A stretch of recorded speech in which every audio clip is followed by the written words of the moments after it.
please stand for the Pledge of Allegiance? I pledge allegiance to the flag of the United States of America and to the republic for which it stands, one nation, under God, indivisible, with liberty and justice for all.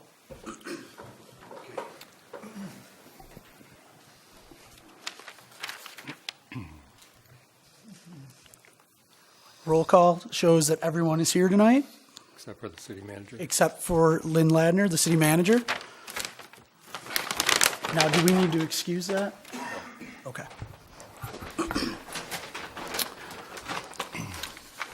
Approval of minutes from November 13th, 2017.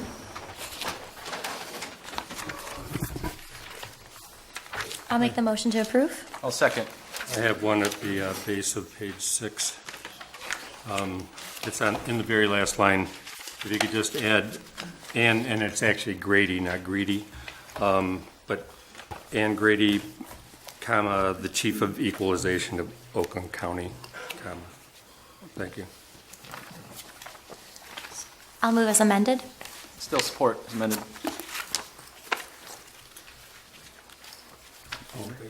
All in favor? Aye. Opposed?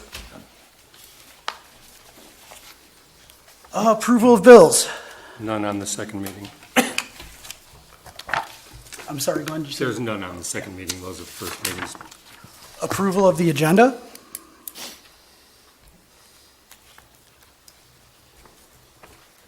I'll make the motion to approve the agenda. Yeah, I'll support. Discussion. Maggie? Yes, the issue that I wanted to just have some discussion on is whether or not we should move forward with item 6 on the agenda. The reason being is that I had a lot of questions I wanted to ask tonight.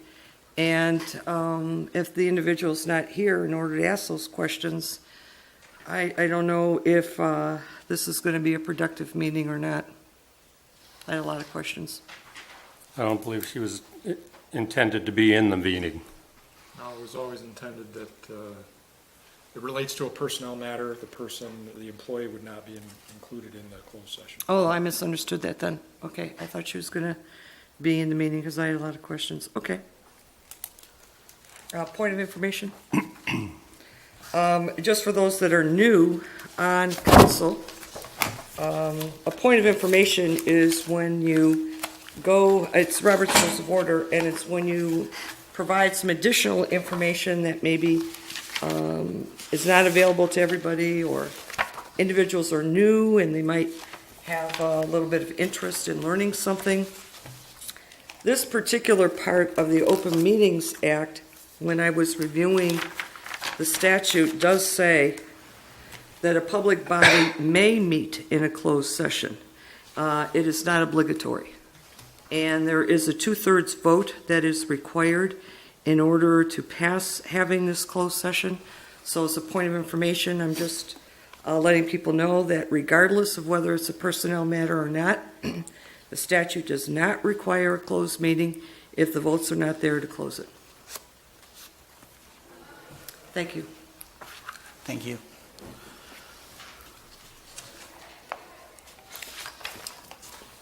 Just out of curiosity, is that your take on Roberts as it relates to this? The statute. I don't know that it relates to Robert's rules, but I think it's an accurate statement of the Open Meetings Act. Inaccurate or accurate? Accurate. Yeah. It says a public body may meet in a closed session only for the following reasons. You are requesting it under, what is it? G. H, to consider material exempt from discussion or disclosure by state law. H requires a 2/3 vote. Right, and just, Mr. Mayor, council gets to make a motion and vote on whether it wants to go into closed session under that basis, and they can decide by its votes whether we do or not. Okay. Just a point of, the agenda has it listed as G, so Well, that's the exemption under the FOIA statute. Oh, I'm sorry, that's at the bottom, Information Act. okay. Excuse me. Attorney-client privilege communication is exempt from disclosure under the FOIA, which gets bootstrapped up into the 8H of the Open Meetings Act.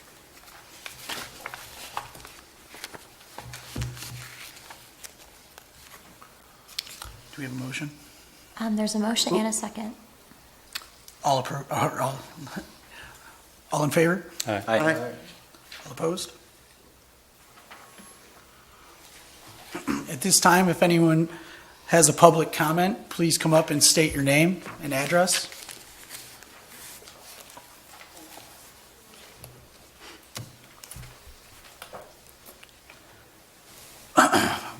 All right, we'll move on to the public hearing, CDBG fiscal year 2018 application. We have to open the public hearing, correct? Oh, that's right, yeah. Well, I was just wondering if, does anybody need an introduction on what this is? I don't Probably be know a that good I- idea. I think it'd be for the record. Right, CBDG is Community Development Block Grant. These are funds, I believe, from the federal government, and the city has the ability to allocate these or use them for qualified purposes. Given the city's demographics and other characteristics, it has historically chosen to allocate CDBG funds to two different groups, the Senior Center and Haven. And that, as I understand from the packet, is where this would be allocated. There's a total of $31,024, with $26,024 going to the Senior Center and $5,000 going to Haven. And by law, the city is required to hold a public hearing regarding the allocation and use of this fund. I don't know if you guys are familiar with Haven, but it's an organization that's dedicated to the assistance of abused women. Yeah. And I think it would be appropriate to ask if there's any public comments that people can come forward, because it is a public hearing. I would recommend you open the public hearing, Yep. state the time, Okay. invite anybody that wants to make public comment up, and then we'll close it in the same fashion. 7:41, we are opening the public hearing for the CDBG fiscal year 2018 application. If anyone has public comment. Okay, you can close it. We will close the public hearing for the CDBG fiscal year 2018 application.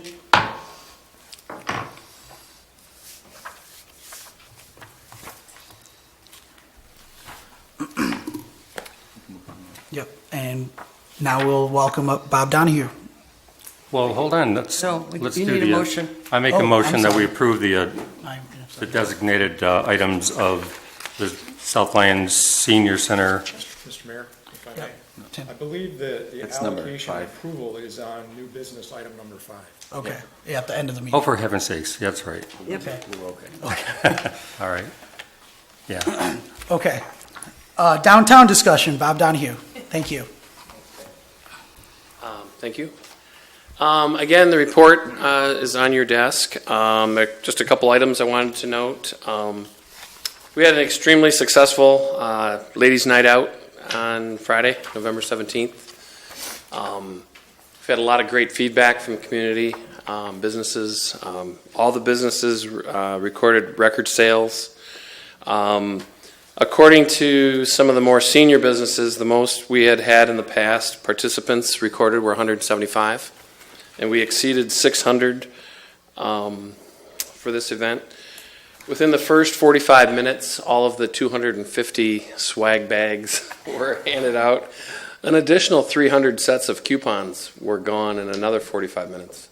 And then there were about another 50 to 75 people that showed up at the entry point, which was Exquisite Kitchen. So I think it was a testament to the DDA's committee and the publicity, and just the population of this community wanted to do something special downtown. So businesses and the people really got together. It was a great night. The shuttle was a great addition, and about 175 people used the parking shuttle, and I think it was a good move with the hotel being open, and so that was a real success. Small Business Saturday, this past Saturday, November 25th. Again, there was a lot of promotion. We became a coordinating city. We worked not relying solely on Oakland County this year. I applied as a coordinating city, and so we got a ton of promotional materials, and we distributed it all. And so we had a second great weekend in a row. And again, the businesses were very pleased with that. So we had 2 exciting events go well. And then the last item, I've had a little bit of an issue with some emails, but the word is getting out on the press, the press release for the ribbon cutting at the South Lyon Hotel's grand opening, which is this Friday morning, 9:30. And there's a copy of the press release in case there was a problem with any of your emails on your desk tonight. That's really all I have. The only other item that's not in the report, you will see that there are a copy of the discussion notes for the Friday, November 10 liquor license subcommittee meeting. That's all I have. Mr. Mayor, Yes. I just wanted to quickly ask, what's the word on Tim Hortons? Do you know what's going on? I know they're open, but have you heard any feedback? Have you been? They're not in our city. They're close. So I haven't gone there yet. The feedback has been that they're having all the typical issues of finding the right staff and responding to the large numbers of customers. Excellent. And so training is an issue right now. And similar to what the hotel is experiencing. You don't go from 0 to 60 overnight. And I know the hotel is doing a lot of extra training. Still looking for staff. They don't have things quite right. I would like to say, too, real quickly with the hotel, they had to get open to bring in revenue. They are in no way finished with the interior. The lighting was wrong. There were some mistakes made, which threw off, given the fact that all of the interior finishes weren't there. So the lighting kind of enhanced that issue. So the light bulbs have all been changed out. There's a lot more details of things that'll come in. A lot more wood will be added to the interior. And so I would say within the next 3 to 6 months, the inside will be quite a bit different with a lot more details. Thanks. Thanks for the update. So, and their menu will change and be expanded over the next few months as well. I got a question. Go ahead, Carl. Bob, can you hear me on this? Okay. Yes. Okay. I was at Cool Yule, across the street from you, and I waved at you, and of course you didn't see me because you were busy and running back and forth with different things. And I enjoyed it very much. I don't think I ever attended it before because I wasn't that vitally interested. Are you speaking of Ladies' Night Out? Ladies' Night Out, Okay. yes. Okay. And, the shuttle was People's Express, which I was fascinated and enjoyed to see, okay, because I use their services, before, but I'd never seen that big van of theirs, okay, hold about 25 people. Anyway, I just wondered, where did the shuttle vans come and go from? When they parked up there across from the jewelry shop on the west side there, but where did they go? Where did they take people? All of the information that were given to all the stores, they were picking up and dropping off at Exquisite Kitchens, 117 North Lafayette. The parking lots were at the Methodist Church on the south and the Salvation Army on the north. And they were going every 5 minutes, circulating amongst those 3 locations. Parking lot, downtown, just back and forth all night. Oh. From 5:30 till 10 p.m. I didn't. Do you think everybody understood that? I don't think people really knew just exactly what was going on with it, because I'd never seen that before. Well, the businesses were aware and were telling people, and Okay. I mean, there's always room for improvement. And the idea of the shuttle came in kind of late, but I think it was successful. Oh, yeah, it probably was, for sure, but I mean, I was puzzled. Where are they going? Where are they taking the people, Yeah, Didn't- worked well. Didn't say, there was no tag on the door saying, as you say, Methodist Church. And the Downtown Development Authority paid for that. Huh? They paid for the shuttle. That wasn't just a free service because Oh, they're no. part of the city's No, People's Express charged. transportation network. Yeah, sure, I understand that. But it was a good night. Well, thank you. But yeah, a very little more much. publicity on the parking shuttle would be good in the future. Yeah, thank you very much, Bob. Oh, Maggie, go ahead. Thank you, Mr. Mayor. My questions are more related to the business model. And you don't have to answer it tonight. In a couple months, I'd like a little bit of information on what you think the business model is for the downtown, because I'm also looking at information, also looking at economic data. And I'm a little bit concerned about the trend. I'm looking at trends. What are the trends in retail? And the brick and mortar trend is not looking good on the retail side. And I am quite shocked at how quick Amazon is eating up the retail market.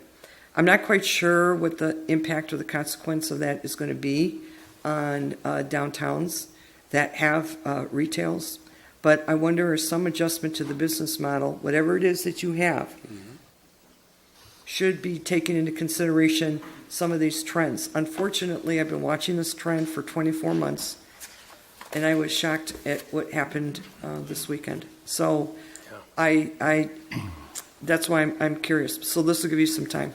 Yeah, I would say that generally, in fact, the Michigan Downtown Association is going to have a workshop devoted solely to that topic. Is retail dead? What is the impact from the internet?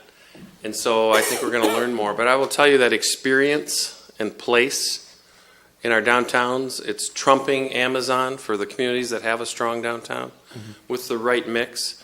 So because we have a strong place, because we're managing the downtown, and because we are going to continue to work to get the right businesses, we will lose some businesses, but I think we will always seek to improve kind of the mix of businesses that we have. We're always going to try to make an improvement. If we lose someone, we have to replace it with something better.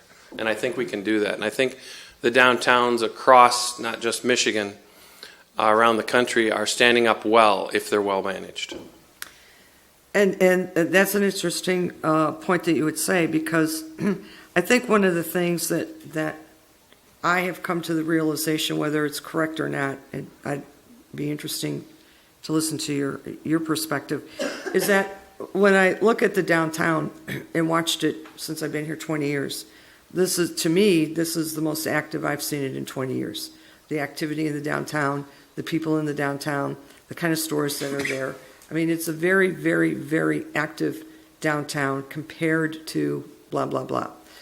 But I wonder if we have the strength in just the South Lyon market to sustain the growth in that downtown, which means that different models are going to have to be needed in order to sustain those businesses. So a business coming in is either going to have a good internet business where they can make up the traffic flow that they're not getting, or we are going to have to really market this downtown to Novi, to Milford, and Novi, and make it a destination in order to bring the people in, because I really don't think the population is strong enough in the city itself to pump that downtown. You're absolutely right.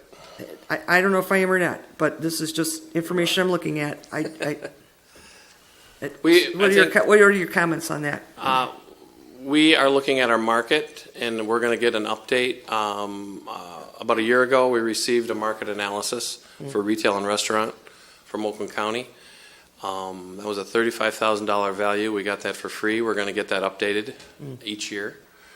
Our market stretches out to Milford. It's all of Lyon Township and the city of South Lyon. It's parts of Green Oak. It's parts of Salem. So our market area is quite large. As we recruit business or look for businesses to open a second location or a first-time location, we do a comparative analysis of what types of businesses already exist in the market for that. But I will tell you that the internet is becoming a large component of the successful businesses. But still, with people want to touch and feel, so that we are small enough.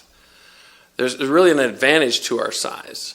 Because if I had to say, at Women's Night Out, my wife came and my daughter, and they said, there were only really 4 retail stores open. But the experience was stretched to about 20 businesses, which really showcased themselves. They all were ambassadors from each other. The hair salons reached out, and people experienced a lot more than those 4 retailers.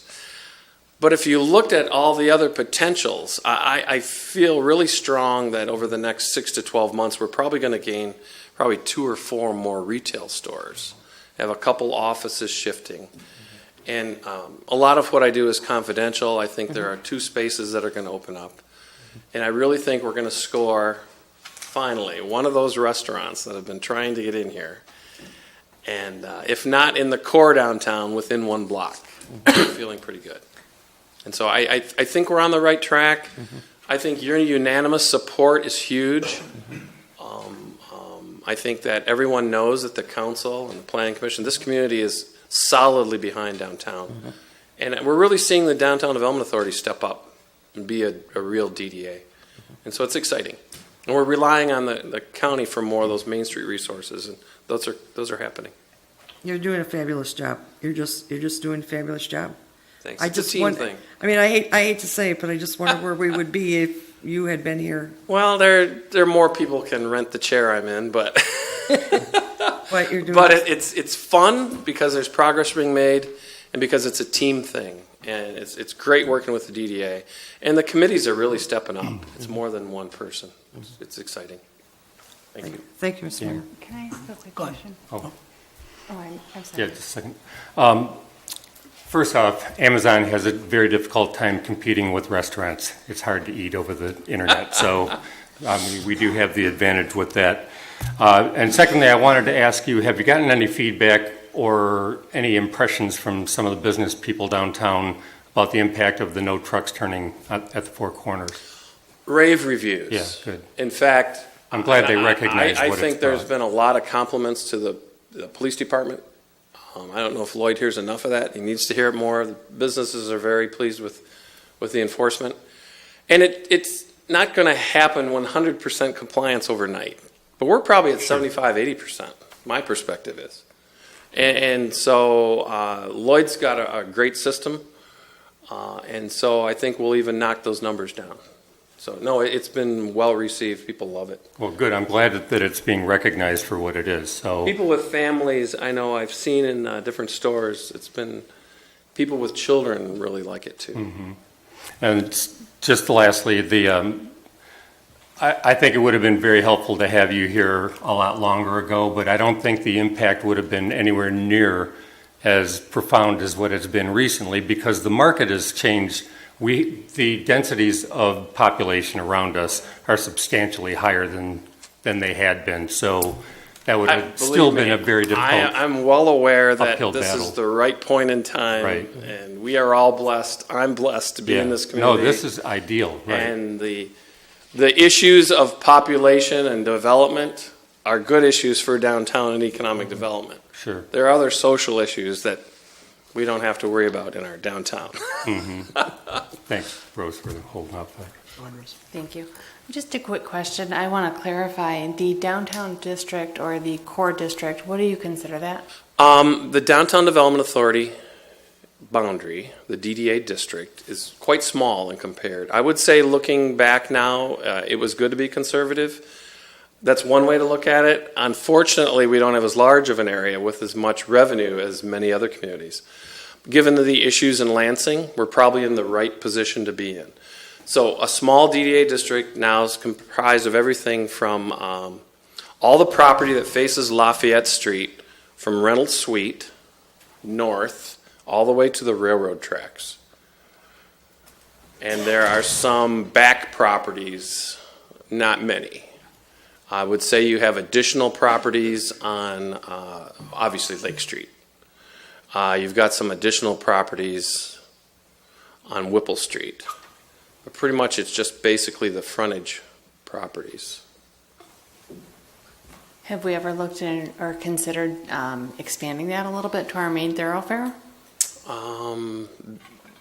I think there are some issues at the county. The state law has been changed to allow, it's basically all units of government contribute their taxes, the increase in taxes from the day that the DDA was formed. That's the tax increment financing, the increment of increase. And so if we were to change the boundaries, the county could pull back their funds, put us into a contract. We would probably lose dollars just because the law has changed. Gotcha. So I think There's an excellent master plan now for the downtown as part of the community's new master plan itself for the whole city, which was adopted last fall.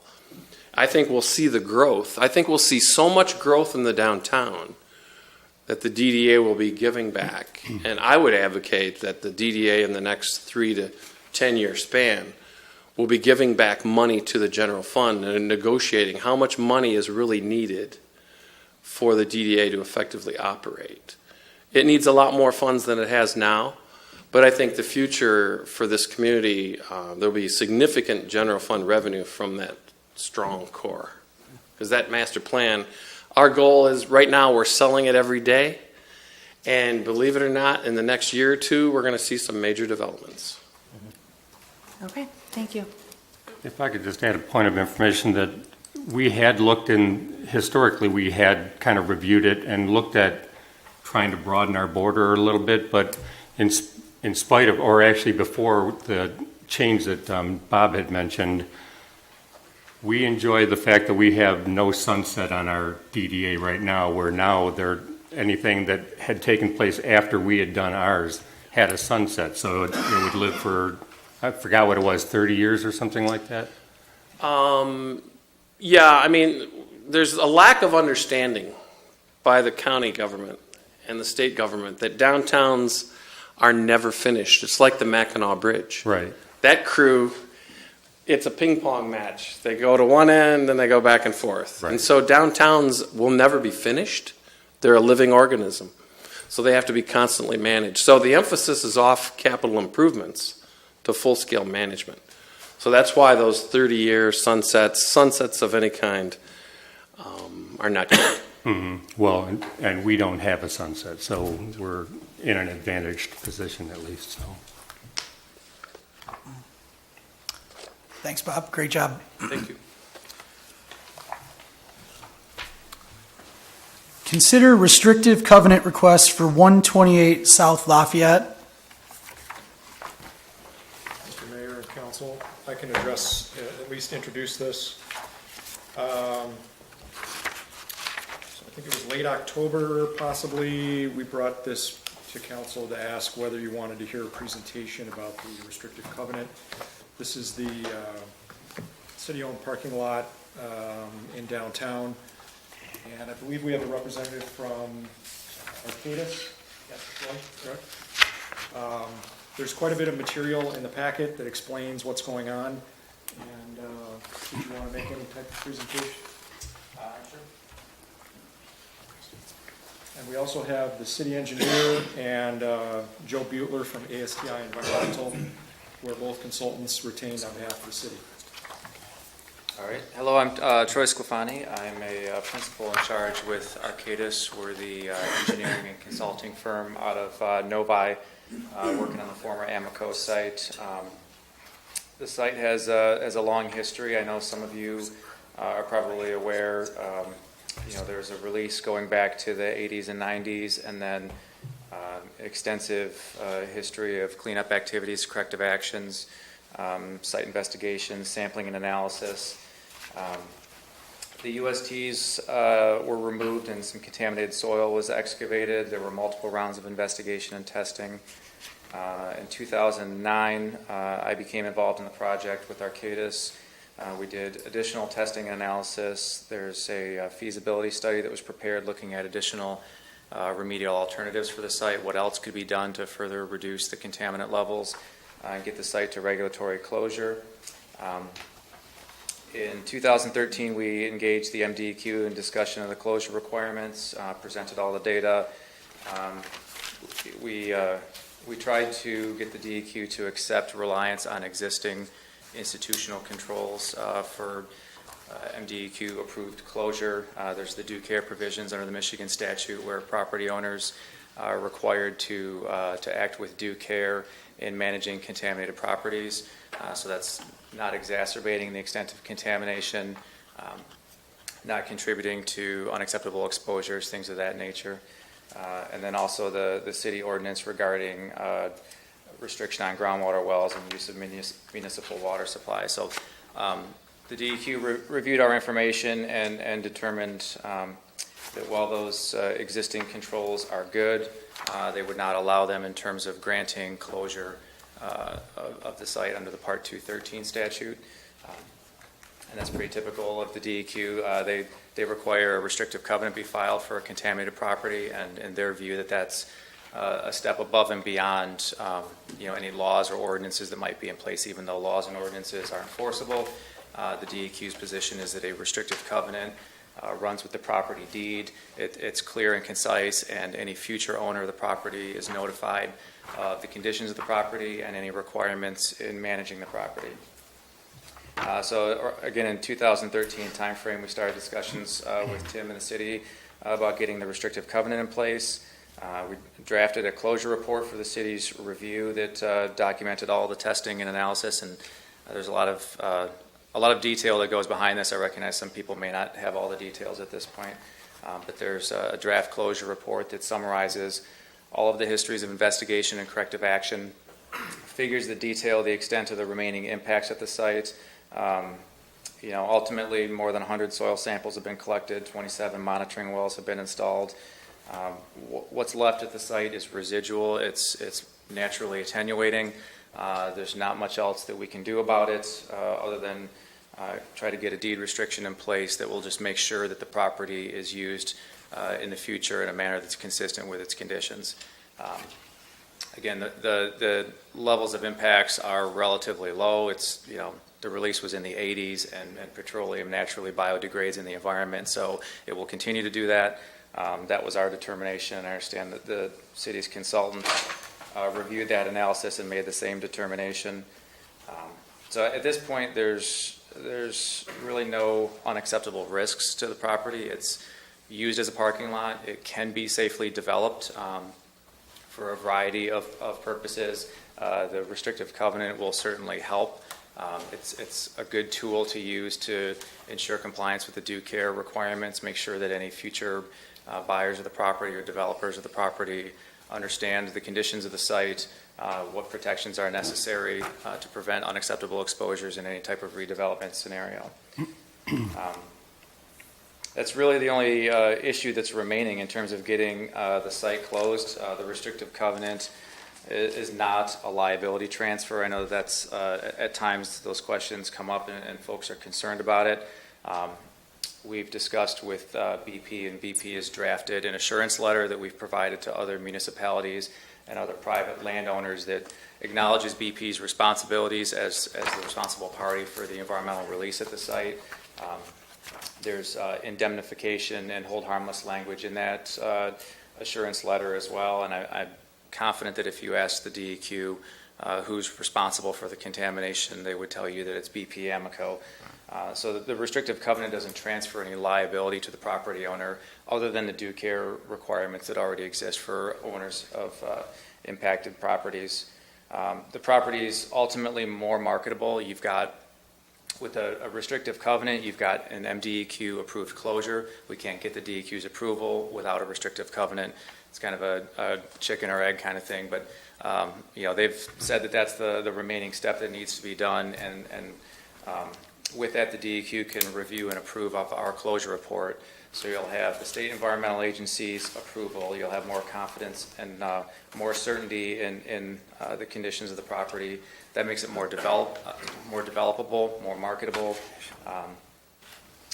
and it also assists the city with compliance with due care requirements. So the combination of the restrictive covenant, the closure report, and the DEQ's approval is really what a property owner needs to put together a due care plan to manage their property going forward. And then that due care plan is what you hand to any developer, and they're really looking for that certainty and that closure to understand that the regulatory process is complete. It's a lot more complicated and a little bit frightening to step into a brownfield site where the state cleanup process is not complete. So this will certainly help in that regard. Again, the drinking water, the use of water at the site for drinking water is already restricted. Soil management and disturbance of the site are covered under the due care statute. So the restrictive covenant doesn't substantially increase the property owner's responsibilities or requirements. There are some additional things that need to be done in terms of preparing a due care plan, making sure that if the property is developed, that there are no unacceptable exposures, including potential for vapor intrusion. And so we've discussed and offered to assist in that regard.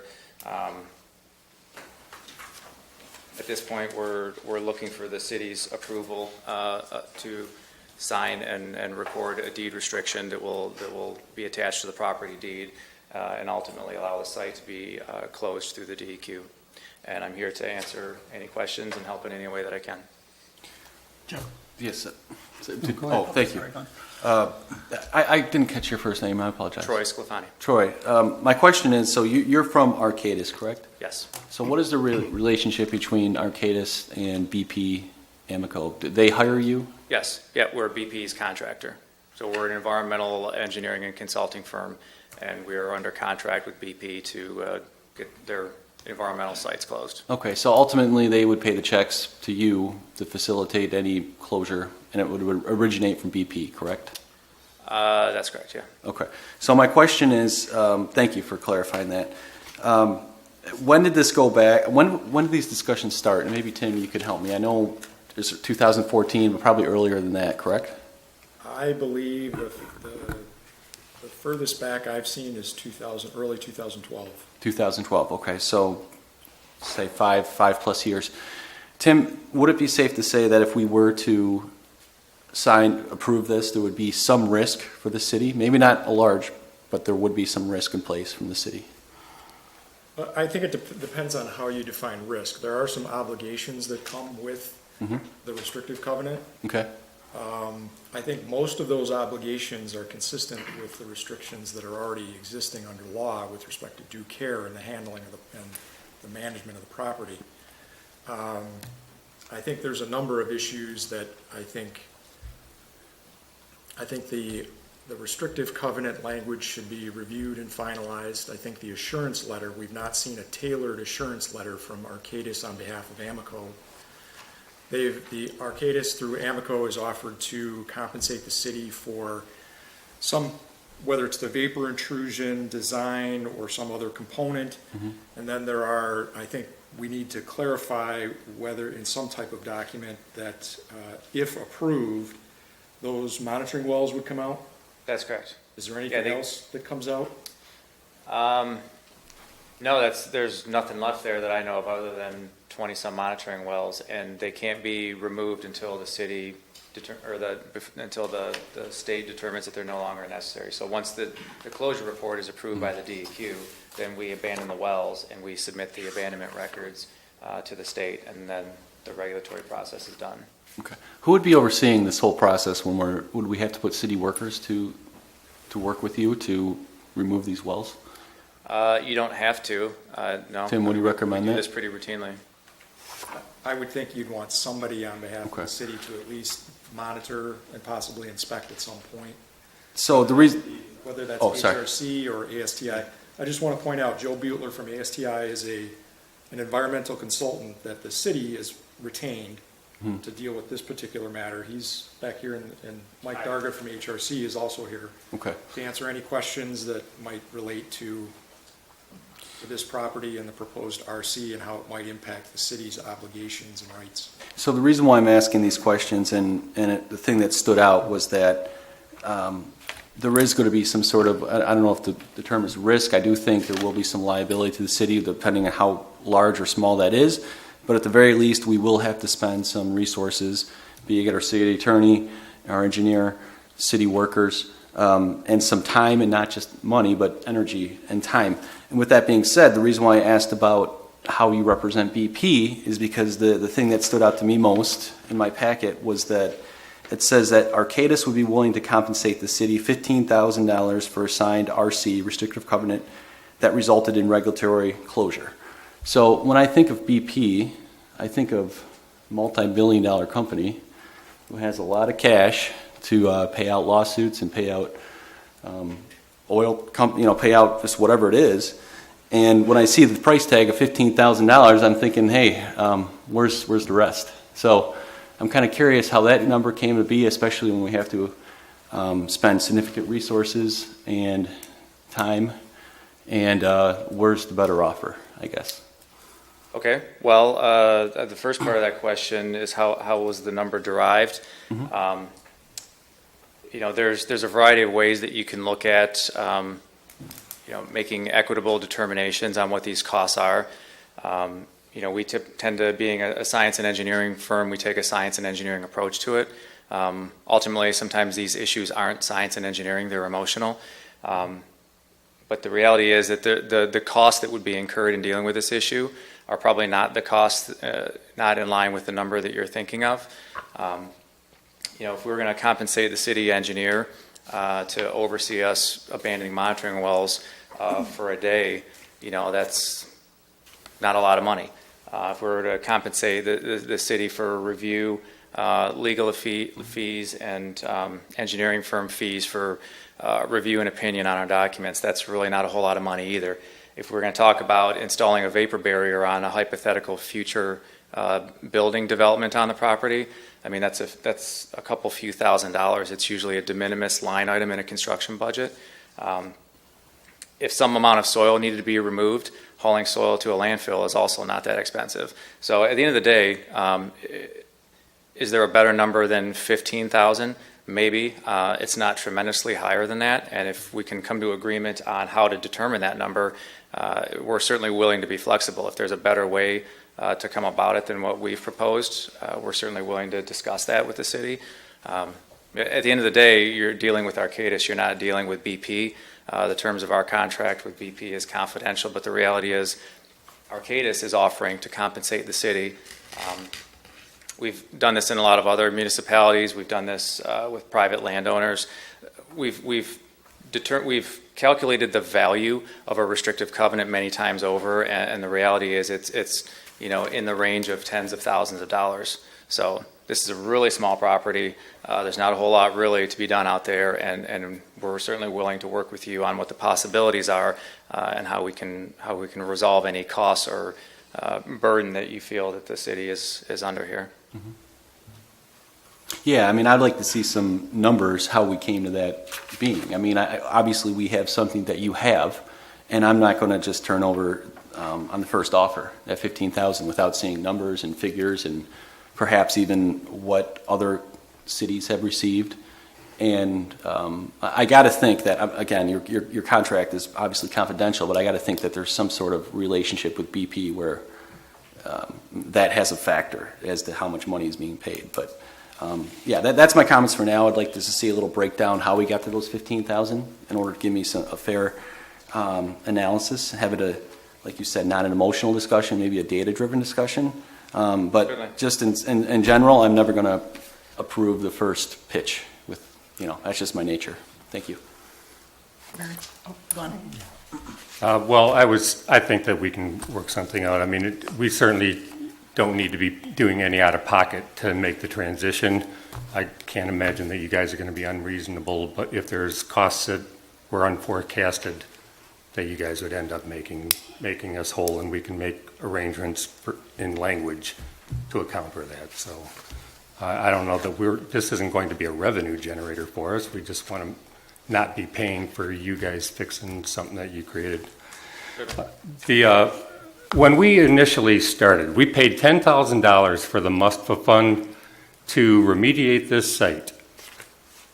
I think the expectation had been that it wouldn't necessarily be virgin soil, but it would have been remediated to a point that would have first off been concluded substantially quicker than what, I mean, we're looking at, what was it, 93 or something, I think, is when the initial remediation started? Yep. Yeah, so I mean, this has been going on for quite a long time, and we're still in the throes of, there's still tainted soils and things in there. I'm not looking for a virgin site, but the idea that vapor barriers and all these contingent operations are still going to be necessary to be able to redevelop that property, I was hoping that it could have been a lesser than kind of circumstance, that we could have turned it over to somebody that would end up putting something functional for the community on there.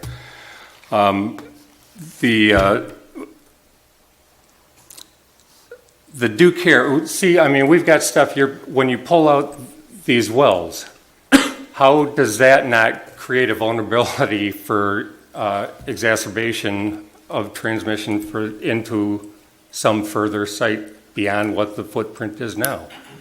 Well, the wells themselves are actually a greater risk than a properly abandoned hole. So I sit on the Wellhead Protection Committee in Milford, and I know their view on it is that every well that gets installed is a potential concern, and there's a real sensitivity to minimizing the number of wells that exist within the wellhead protection zone. So, the well consists of permeable materials, sand, a slotted screen, and there's, obviously they're engineered and installed to the best of everyone's ability, but it's a hole in the ground where something can go, and that's the concern.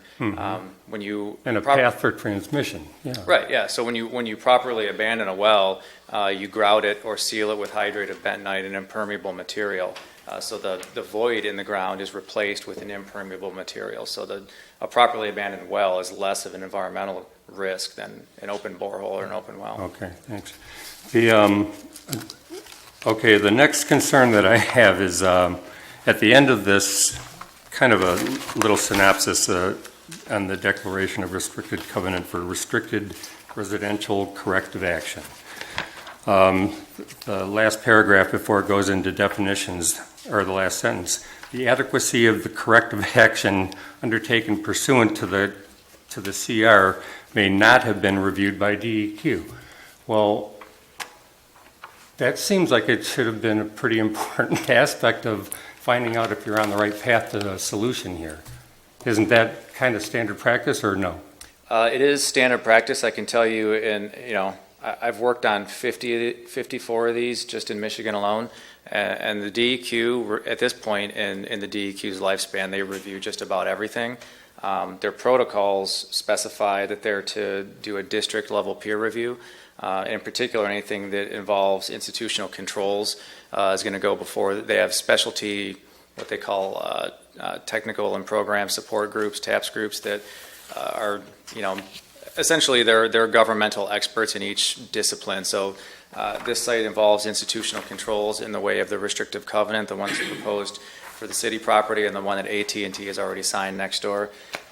So that's going to go before a representative of their institutional controls team that's going to review it and make sure that the restrictive covenants are sufficient and meet the DEQ standards.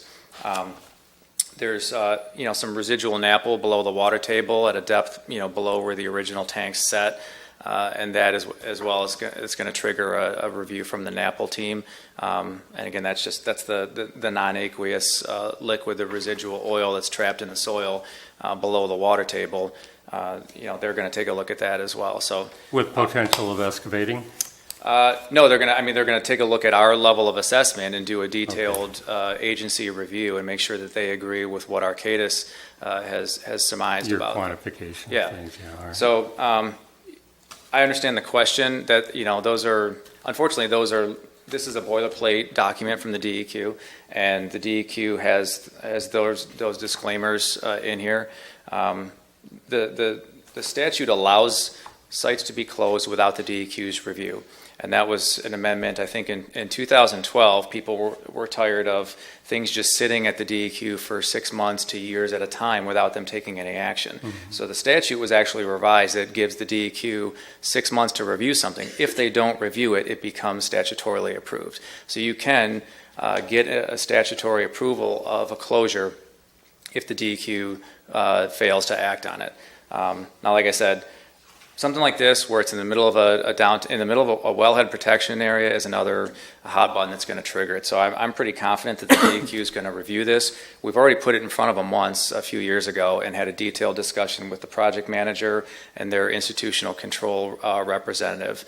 So they know the site, they know exactly where we're at with it, and if needed, we can go one step further and let them know that the city is very interested in this. They're interested in the DEQ's approval of it, not necessarily a statutory closure, but a DEQ approval on the closure. So we've done that with other sites as well. I'm working on one in Grand Rapids where it's it's a public issue. There's a university involved, and the DEQ is very aware of the political sensitivities to it, and they've assured that they're going to review it in detail. So there's definitely options, but that disclaimer is there from the DEQ, and there's nothing we can do about it. Well, the statutory approach is absolutely a non-starter here, I guarantee you that. So, but the due care plan. So when I'm reading through this document, the exacerbation of some a feed line, a water line, a gas line, some penetration that ends up going through this soil and ends up transmitting, allowing this to end up going outside of the footprint that exists now, doesn't leave us completely having no liability to remediate whatever the damage might end up being caused by that. And you guys have put you'll cover us, you'll end up making sure that we're protected and due diligence and all that kind of stuff. You guys you or BP, have buildings full of attorneys that find ways to circumvent language that you guys have created that will demonstrate the protection that we're going to enjoy. We have Tim, who I trust a great deal, but against a building full of guys that are geared towards finding loopholes, it's a Samson Goliath kind of a thing. So I'm really reticent. I want this to end up being over with because I want a developer to see an opportunity to end up making an improvement in our downtown that we can all enjoy. So I want to find a solution to this. It's just I'm a little bit reluctant about signing on the dotted line and find out that downstream someone doesn't take the due care that was necessary to prevent some exposure that could have been prevented, and somehow we end up getting jammed up in the middle of something. So, well, that's the end of pretty much what my shtick, but thank you very much for the information. Sure, and I understand the concern. I think, the best we can do is put our heads together and come up with language that's mutually agreeable. At the end of the day, we're not trying to pull anything over on anyone. It's been kicked around for years. The site is a lot cleaner than it used to be, and the reality is there's not a whole lot else that we can do about it other than put this restrictive covenant in place.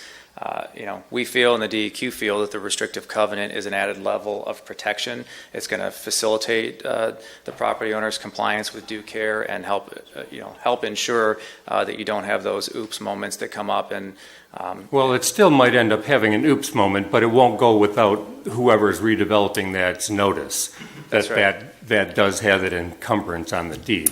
Yep. But if you get somebody that's playing fast and loose, and all of a sudden he thinks he's going to skip a step, and then they discern that there has been a violation of what that covenant required, then we're in the game. So. Well, yeah, but if we're talking about a developer playing fast and loose and they cause an exacerbation issue, then that would be their issue. They would, as long as we found it in the right time. Well, I mean, it'd be their issue no matter when, but it could end up still goofing us up. But thank you very much, Troy. okay. Mr. Well, I think Barry had something there. Did you have something? It's your call, Mr. Mayor. No, did you have something? I did. Yes, please go. I have a couple of questions. How many wells are currently underneath that parking lot? I believe there's 27 total. I believe several of them have been abandoned already, so it's probably 20, 25, something like that. And if I heard you correctly, you said that of those 27 wells, the wells themselves are actually more of a risk or more of an issue? Yes, that's what I said, yeah. Tim, I have a question for you. Just so that I understand, the city owns the property, but who is currently maintaining and testing the soil? BP, correct? They are testing through monitoring wells, which I believe test groundwater. That's correct. Okay, now, if we sign this and something goes awry, maybe the filling process of the holes wasn't exactly impermeable, then can we turn to BP and say, hey, listen, we need you to come back out, we need you to do testing, this is your cost? Or are they not going to be held accountable? Yeah, I think the general idea here is Amico is the responsible party. Arcadis is retained on their behalf to try and get a closure. Correct. The RC is required by DEQ. Largely, a lot of the comments made, particularly with respect to exacerbation, I don't think make a difference whether you've signed the RC or not. Those are obligations that you have regardless of whether there's a restrictive covenant on the property. With respect to your comment, Amico has offered to provide an assurance letter, which I think would, if the site is closed and the RC is signed, the site is closed, I believe under the access easement and release, or the access agreement and release, that would trigger a release of Amico from some level of liability related to the ongoing presence of contamination on the site. The assurance letter would take over and provide the city with additional indemnification, hold harmless, and protection from liability that is offered and agreed to by Amico upon that, part of this deal. And I think that's to the city's benefit. And I think Mr. Sclafani has identified some other reasons that the city should be interested in seriously consider signing these RC. These are not, in my understanding, and I had Mr. Butler come to answer these types of questions because he has more experience dealing with these, and he's somebody that you are paying to get advice from. I don't think these are typically controversial types of documents. But Mr. Butler can certainly add his 2 cents to this. ASTI has reviewed this restrictive covenant. They have reviewed the proposed draft, which is just a form of an assurance letter, and indicated that these are largely acceptable. So along the same lines, I have another question with that. That letter of assurances we don't have, correct? You have a blanked out copy of it, and it was provided from another client through Arcadis. We would want to see a tailored Right. letter that provides assurance, indemnification, hold harmless, and protection from liability. Amico would continue to be the responsible party under that type of arrangement. Okay. And we've discussed that with them, and they're prepared to provide a customized letter for this particular site. I have another couple questions. I'm so sorry. I'll be brief. No problem. In terms of the wells that are currently under the parking lot, who put those wells there? BP? BP and its contractors. And they paid for it? That's correct. So will they pay to remove them? Certainly. Okay. So then what is the 15,000? We will pay for it. Okay. I just want We to didn't double check. install them all, but we will pay to remove them all. Okay. So then can you clarify then the 15,000 for assigned RC that results in regulatory closure? What is that for? I'd have to go back and review exactly how that number was determined, but it's, I think there was discussion of the potential for a development to require a vapor barrier, so there's a few $1,000s in that. There was discussion of, the city's time for legal review and consultant review of the work products and things like that. Okay. And All I right. think there was also a mention of offsetting a cost of the potential to have to prepare a due care plan, whether it's by, if the city were involved with redevelopment or resurfacing or some activity on the site that may require a due care plan because of the the residual contamination on the site. So these are essentially a monetary compensation to offset those types of costs. So that was my concern, is I am completely on board with compensating our city employees for the work that they do. I just don't want to see us pay out of pocket for any kind of removal for the wells or any kind of vapor, whatever instruments that you're planning on putting in or taking out. I just want to make sure that the city is covered in that aspect. Would it be possible that if we approve this contingent upon receiving a tailored assurance letter? Or does it have to be one or the other tonight? I would not recommend any action on this tonight. Okay. You could entertain action to direct that we proceed in a particular manner, but I would not recommend approving it without further clarification on various issues, which I outlined. Okay. Thank you. Thank you, Troy. Yes, and just to clarify, I don't think that there's any out-of-pocket costs that we've been discussing for the city. If there's concern that there is any potential out-of-pocket cost, just bring that to my attention. I'm sure we can we can clarify. But the intent is not for the city to have any costs in removing or abandoning wells or repairs or anything like that. That was my concern, and That's what it sounded like, but the it's basis for the question. it's not, no. Arcadis will abandon and pay for the abandonment of all of the wells upon the DEQ's approval of the closure. I just thought of one more thing. I don't know the master plan off the top of my head, but are we planning on keeping this lot a parking lot? No. Full development.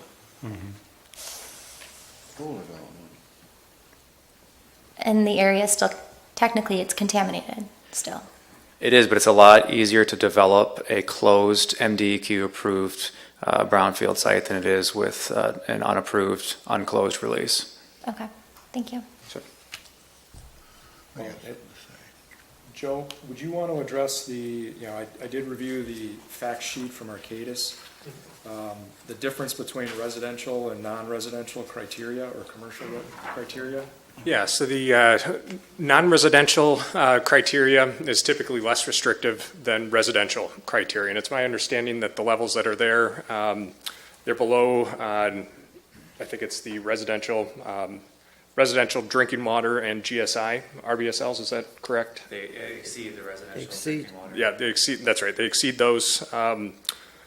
But the residential criteria is more restrictive. So you'd have to make sure that if you were going to be putting residences there, either in residential structure or mixed use kind of application, that you were building that or constructing that building to make sure you're mitigating any potential risks. Even multi-story stuff? Yes. Okay. Yeah. So, Mr. Mayor? Yes. So one of the issues that started when I first came into the city and began looking at this project was the restrictive covenant restricted any residential use of the property. And we looked, through the planning consultant and the engineers, we recognized that from a master plan standpoint, a second level allowing for some residential without knowing how it might be redeveloped might be an attractive product. And the restrictive covenant was modified and revised through Arcadis to allow for that use. That gets into the difference of residential and non-residential criteria. And the idea is if you put a building on top of this and you're not penetrating into the ground, this restrictive covenant really doesn't affect any other aspect of the property other than if you dig things up. I'm assuming. Vapor intrusion will be an issue, but I think that's a fairly easily solved engineering problem. But the contamination is at like 9 feet and below, right? So, I mean, a foundation, it'll have room for a foundation to be established without penetrating into the bad soils? Yeah, it's 10 plus feet down below the water table, so it would be above any type of foundation. And then it's just, in our view, it's just good practice to account for the potential for vapor anyway in building spaces. So even if the contaminants were lower, we would, as an environmental firm, we would still recommend a developer include it. It's really cheap insurance for a building to not have to worry about even the potential. And I don't know if you guys follow the headlines on this, but your vapor intrusion is a rapidly evolving hot topic in terms of environmental standards from the EPA and the DEQ. So that's another reason why it's just a good idea to do it, regardless of signing the restrictive covenant. It just makes sense, and it's assurance for the property owner that they don't have to worry about that in the future. Now, does that essentially preclude a basement in that site? No, not at all. Okay. I'm not a building engineer, but I think you've got room to install a basement and a sufficiently engineered vapor mitigation. Okay, great, thank you. Okay. Carl? Yeah, Mr. Stepani, okay? It's been more than 20-plus years since the first wells were put in while Amoco was on the property. Yes. Okay. The city bought the property, right, I read the part where Rod Cook signed the deal, paid $94,000 for that land, okay, in 95. Okay? Some more wells were added afterwards, after the city had purchased the property. I've lived here a long time, and I actually worked at that gas station years ago. And the general understanding was, 40 years, okay, and the well project will be all over with, But obviously, they told us at the time, some of the first ones that were dug, that the results were relatively good. There wasn't that much contamination in the wells that they did up that time before 95, okay, when I was around there. Okay, why couldn't we as a city, since we own the property, and we're not planning on building houses on it, okay, take the worst well that we've got, the well is got a contamination level that's unacceptable or the most undesirable, and just excavate the property, take the contaminated soil out, which many other places have done, for a designated area, okay, and let a hole sit there for 3 months to 6 months, okay, to air out, and then treat it with lime, and then put clean dirt back in, and call the job done. Okay, would the DEQ approve it? Okay, we did something like that, rather than go through the whole process of the vapor barriers and trying to convince a developer that might want to develop on the land that we still own, okay, a building of some sort, that he has to contend with the issue at hand with this. I'm just asking you your opinion on this. Yeah, it's a fair question. I think ultimately doing a small localized spot excavation like you're describing wouldn't really change what's required here. If you dig out the most contaminated well, you're still going to have all the lesser contaminated wells. You're still going to have residual contamination on the site. And the reality is you can't, from an engineering perspective, dig out contaminated groundwater. So you're still going to be required to have a restrictive covenant for the groundwater that exceeds the drinking water standard, no matter how much soil you excavate. So could we potentially excavate out, some of the contamination? Possibly. It's deep, an excavation that's 15 feet deep. In the middle of downtown below the water table is going to be a really messy job. It's not like you pull a backhoe in and dig out the contaminated well like you're describing. You'd be generating contaminated, basically liquefied material. You can't take that to a landfill, so you have to dewater it on site. So you'd have basically a staged process for drying the material that you generate. Then you'd have to truck all that off-site. I don't think from an engineering perspective you're going to get much remediation value from leaving an open hole to aerate. Again, it's not a bad idea. We looked at actual engineered aeration. We did an air sparge SVE pilot test, which is instead of digging the material out, you pump air into the subsurface, and it's basically the same philosophy. You're trying to strip the volatile contaminants by passing air through the groundwater. Again, that ultimately was not successful, so we looked at the feasibility of it, and there's not enough saturated aquifer really to sparge effectively from an engineering perspective, so that came off the table. And then you mentioned treating it with lime or something like that. Yeah. It's problematic to introduce chemicals into the environment in a wellhead protection zone. I'm not saying it's impossible. But I think kind of the first rule of thumb is do no harm. And, we looked at the feasibility of doing some remedial injections as well. You'll see that in one of the reports. And, hydraulically it's feasible. We determined that we could actually inject clean water.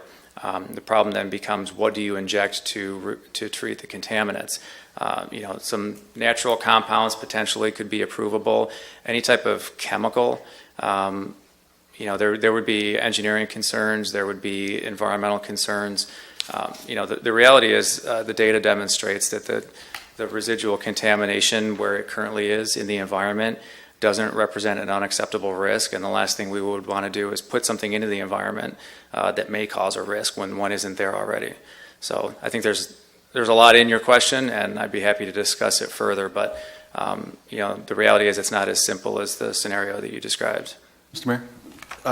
So we've been discussing this topic, as Tim mentioned, over 5 years now, and it sounds like there's some more questions. On Tim's end, personally, I'd like to see a revised offer, a proposal, I would say, in addition to the $15,000. It's just, unless there's anybody else that has any comments, I really think the best action is just to postpone this till indefinite date when Tim can get some more information. And so, sorry. That's all I had. Yep. Thank you, Joe. Maggie. Oh, thank you, Mr. Mayor. Yes, my question is, there is contamination and that contamination exceeds certain MDEQ levels. Is that correct? Yes. Okay. And what sort of risk is there? Is there no risk, or is there some risk of this contamination with respect to the city's drinking water supply? Our assessment is that there is no risk. The extent of contamination does not extend in groundwater, does not extend beyond our monitoring well network. It really doesn't extend beyond the property boundary, beyond the adjacent right-of-ways. As well as you look at it vertically, and I believe I read in the city's consultant's report that they verified by looking at our well logs as well as the city's municipal well logs that there's a thick clay layer that separates this upper water-bearing zone, which is kind of a shallow perched water zone, from the more prolific aquifer where the city wells actually produce the groundwater that's used for drinking water from. So that clay is an impermeable layer. So you've got a limited lateral extent of contamination that doesn't extend beyond the property boundary. And then vertically, this upper zone is separated from the lower zone where the city pumps its drinking water from by 30 to 50 feet of an impermeable material. So there's not a risk to the drinking water supply. No risk? Well, the DEQ would tell you that tomorrow somebody could put a well in at the site and drink the water without a restrictive covenant. That's why they require it. I don't believe that that's a realistic scenario, but that's why we're asking for the restrictive covenant. And what is the distance from this property to the city drinking wells? It's 0.27 miles. Are you the author of the ASTI report? I reviewed it, yes. Could I speak with you, please? Sure. What is your opinion? Is there some risk to the drinking supply? Do you have a different opinion than the gentleman that just spoke? I would say based on the data that we have, based on the knowledge that there is a clay layer that would act as a confining unit, based on the amount of monitoring investigation that's been done, I would say that I hate to say that there's no risk. I don't necessarily believe in that, but the risk is minimal in this case. I think there's enough data that you can make an educated determination that the risk is low enough that it wouldn't impact human health. Because that's what I'm trying to assess. I'm trying to assess risk. 0.27, the property is from a drinking well. Our water's not piped in. It's all aquifer. So there has to be considerable thought given to releasing BP and Amoco from monitoring this property. And I just don't know if I'm hearing enough that the risk is low enough or the risk is so minimal, because I have read the report and it did raise some concerns for me.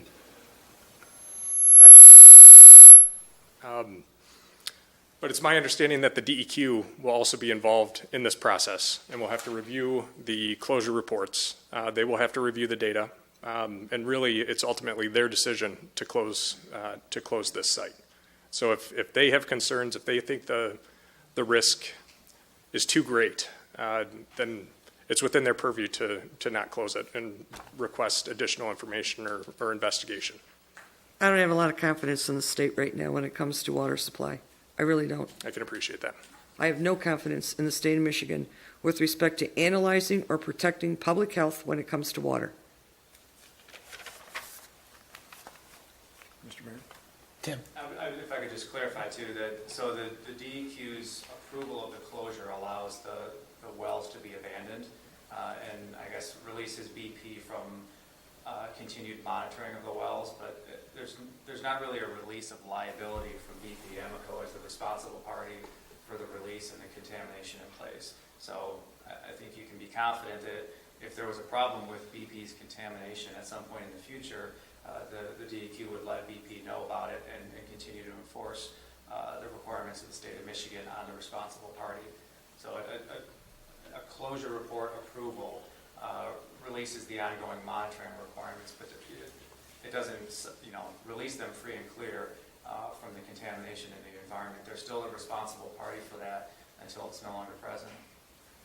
Well, the additional issue that I'm sort of having with this is, let's assume that, I think what you call it is the movement of the contaminants through the ground, attenuation, and as it moves through the ground, hopefully some of this will move out of the area over time.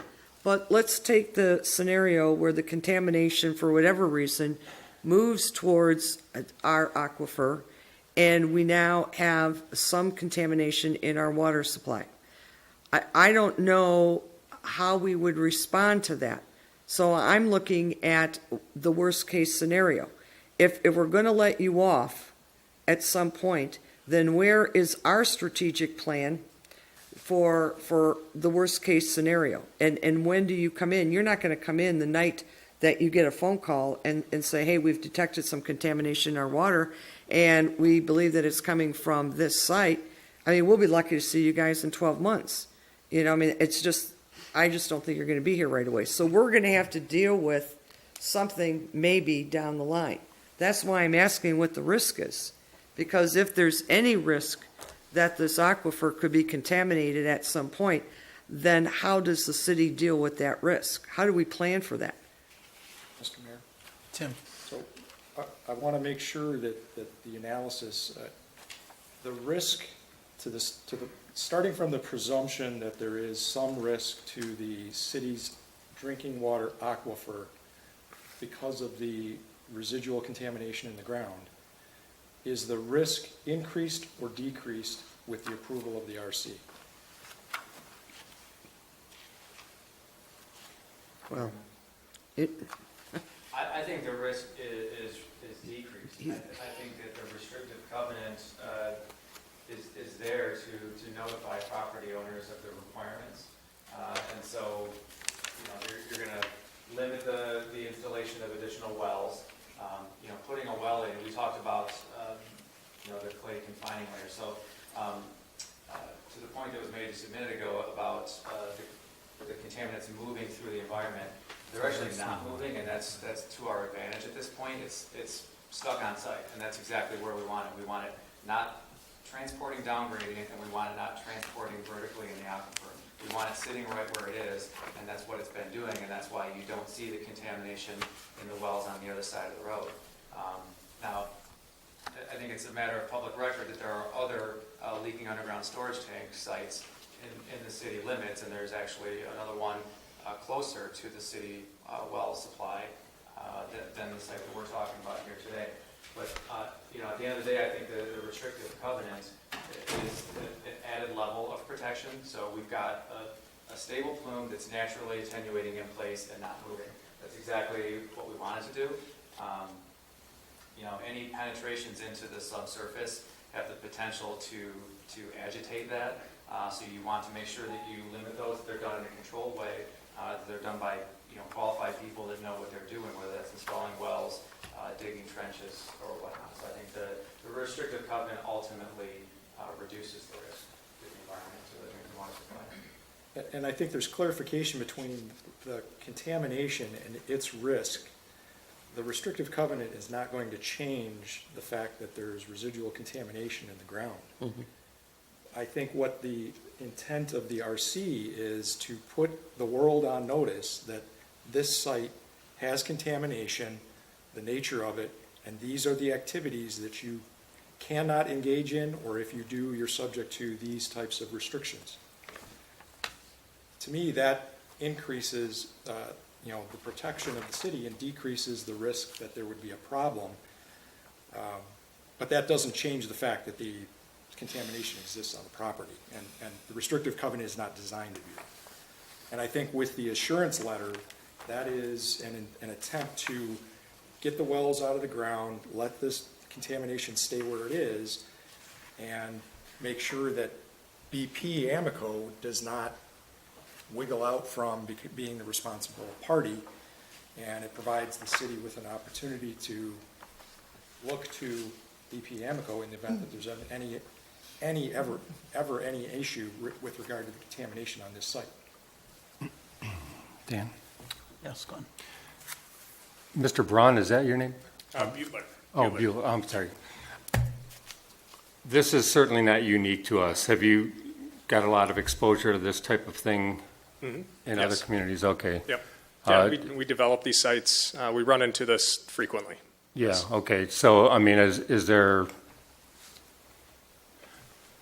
are we approaching it with the due caution that we should be? Or, I mean, do you see any vulnerabilities in the way that we're kind of reviewing this information and what we're expecting to ultimately? Not at all. Transition to, okay. I'm impressed with the questions that you guys are asking, and obviously you're concerned. I think that based on our review, it's our opinion that restrictive covenants are, these are common tools that people use to get to site closure. And like has been said earlier, the fact that you can tie the restrictive covenant to the property's deed closes a pretty significant loophole. It means that whoever's going to be purchasing that property in the future has to know what's going on with their property and what concerns there are. If you get 20, 30, 40, 50 years down the road and people who are familiar with this issue now are no longer around, the documentation is lost or destroyed somehow, which we've run into, the deed restriction will be there. And you can guarantee that that person or that entity who's going to be purchasing that property and redeveloping it will be aware of the concerns that were there in the past. Yeah, that's actually the most solid thing that I think that springs from this, so. And I think some of the other I didn't know. some of the other issues that you guys have raised about the funding, working that out, I think that those are definitely things that should be looked at in more detail. But I think the overall process, the city is already the property owner. It's contaminated. It's a former gas station site. Gas station sites are notorious. Anything that you can do to kind of move the process forward helps when it comes to redeveloping it, which it sounds like you guys are interested in doing. And based on the contaminant levels that are there, I think it's an appropriate remedy. So this would actually clean up the site. the restrictive covenant, Yeah. or it would not necessarily clean it up. The contamination will still be there. You guys will Contain still it, be monitoring it, but it will still be in place. It will just be, there will be restrictions that are recorded for that property that in order for it to be redeveloped, it has to be redeveloped with these stipulations to make sure that it's protective of human health and the environment.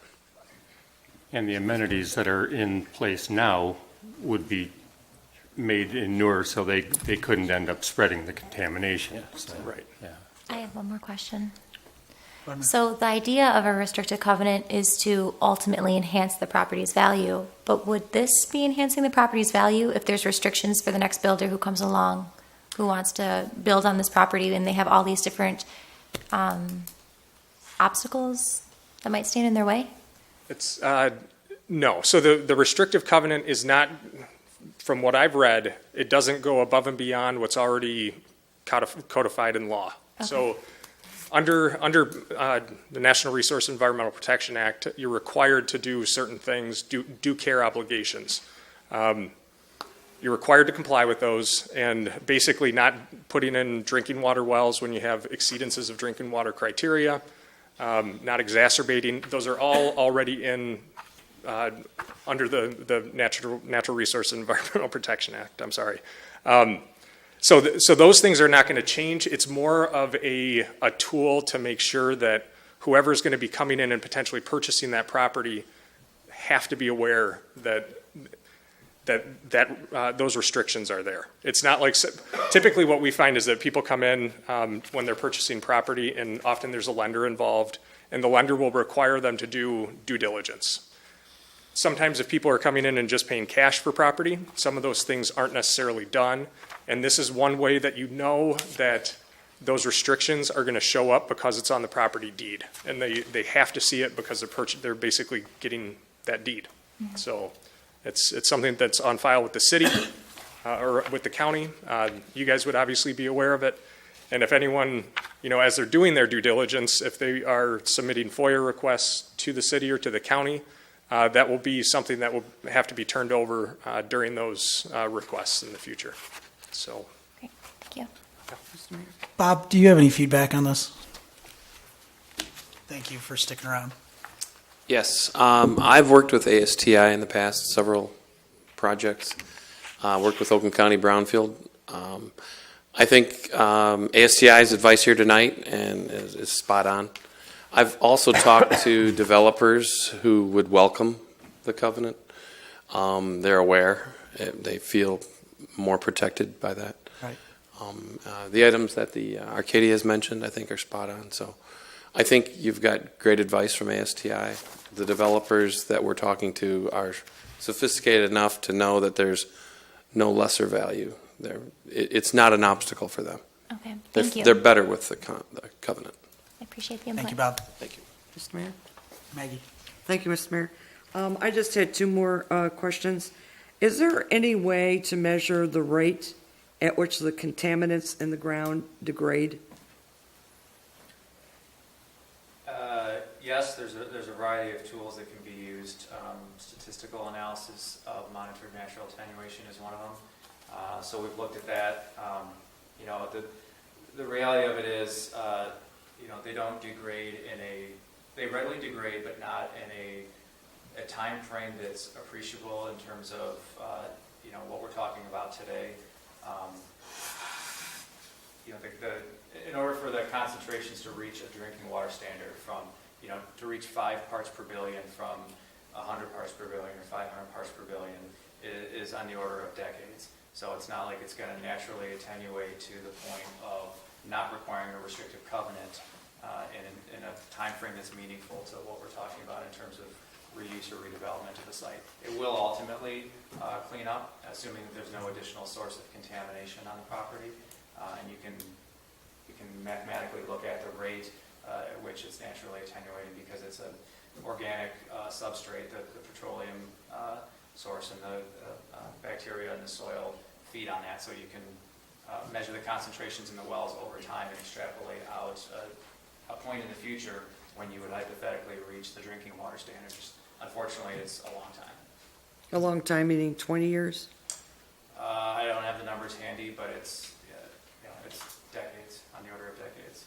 So there's this process in which it is possible at some point where as you're saying, that the liquid, the water, will actually reach a drinking water quality standard, whatever that standard is set by the state, through this natural process of just degrading. So that works in our favor. And that process is continuing. And have you seen or measured the rate of these contaminants degrading? I mean, do you go into the well and take a measurement? I mean, are you able to say, yes, this process is going on? Yes, we've documented that in our draft closure report. So we've got 30-some years worth of analytical data from the monitoring wells at the site that show stable to decreasing concentrations in all the monitoring wells. I think ASTI reviewed the same data set and came to the same independent conclusion. So I think there's strong evidence for natural attenuation occurring at the site. Would you agree with that? Yes. Okay. Thank you very much, I gentlemen. just have one more. If you have bacteria that's diminishing what's the polluting component of this, why aren't you injecting more of that bacteria in the soil to promote acceleration? It's a very good question, actually, and you can't necessarily inject live bacteria, but what you can do is stimulate the bacteria to reproduction, which is actually what we tried to do. So one of our documents recounts a injection pilot study, and what we were looking at was, one, is it hydraulically feasible to inject a fluid with some sort of media that would have a beneficial effect on the groundwater? And when we determined that hydraulically it was possible, we could inject clean water into the formation without a problem. The problem was we looked at a bioaugmentation type of media, in this case sulfate. And sulfate is a natural mineral that you can inject that will stimulate reproduction of the bioorganisms. So you're creating more, but you're creating more in situ. Unfortunately, the geochemistry of the formation was such that it was already really high in sulfate, so we couldn't really dose it with additional sulfate and get the desired result. So, Okay, thank you. What do you like, Tim? Do we postpone this or just take no action? I certainly think there needs to be more work. The question is whether council wants to make that clear through any action, or if we just table it and work with the city manager to proceed forward and bring it back when we think it's ready. Is the due care plan, is that constructed after this is formalized and we agree? Or is that something that could be starting to be fleshed out? My understanding would be a due care plan would be specific to the proposed activity to be conducted on the property. So this is largely speculative, and it's largely a cost structure in the event that the city or some other owner wanted to, and I think it would largely be the city, if you wanted to change that parking lot in some fashion, that activity may require a due care plan to be submitted to and approved by the DEQ. That would entail a cost. Oh, okay. So, but that, I believe those plans are specific to the activity proposed.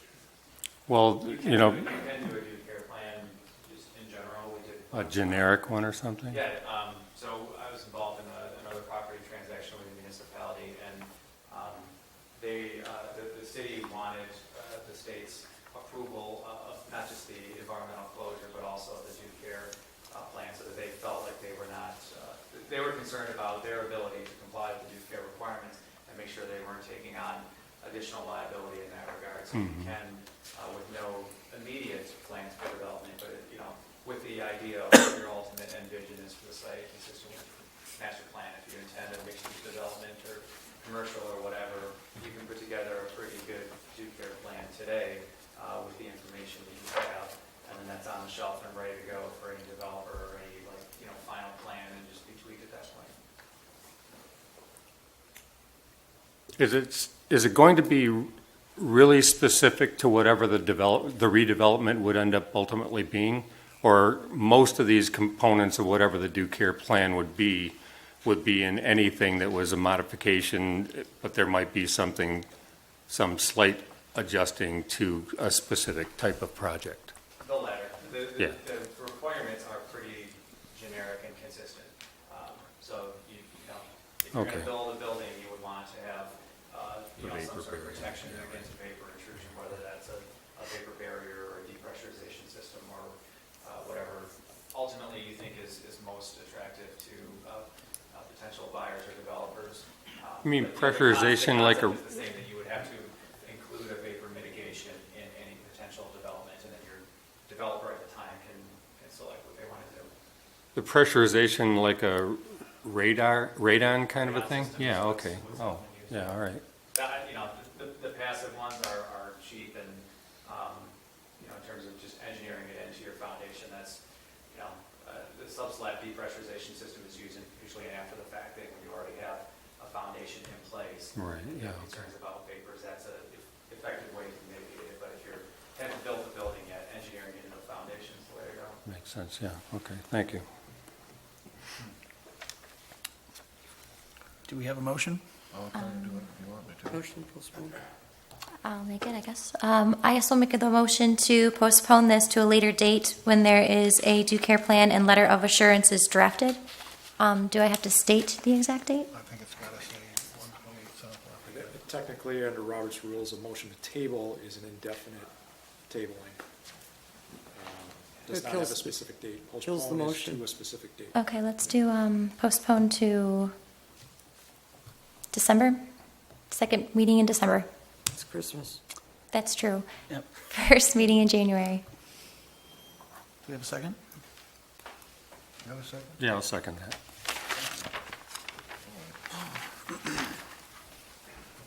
All in favor? All right. All right, Aye. let me take a break. Consider second reading of liquor license ordinance. Request tabling until subcommittee and community input compiled. Mr. Mayor, I can address this matter.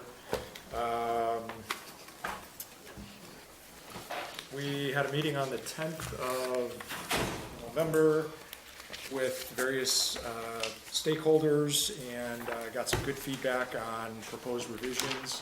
I'm in the process of finalizing those. We are scheduled to meet again this week on the 30th at 6:30 at City Hall here, and I expect to have a working revised draft, and we will seek additional input from the stakeholders that attend and the subcommittee people that were appointed by council.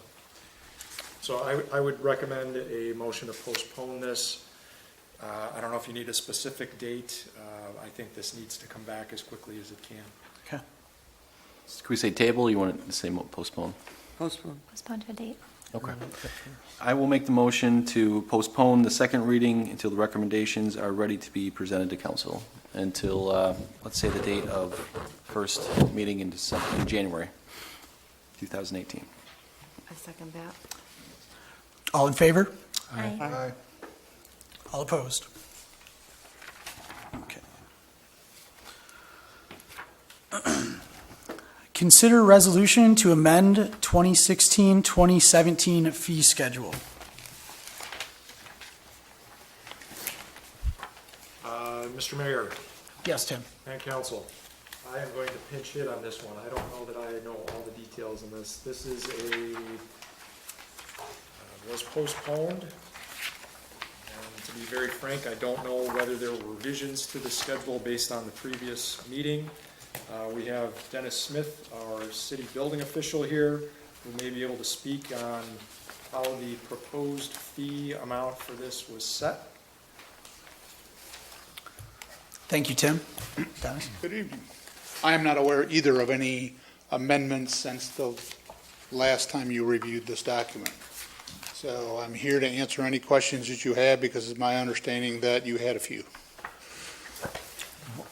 Yeah, actually, I'd like to speak to this, because I brought this up, and I want everybody to understand, I had given some more data to Lynn that didn't end up being imported into this matrix of surrounding communities' costs,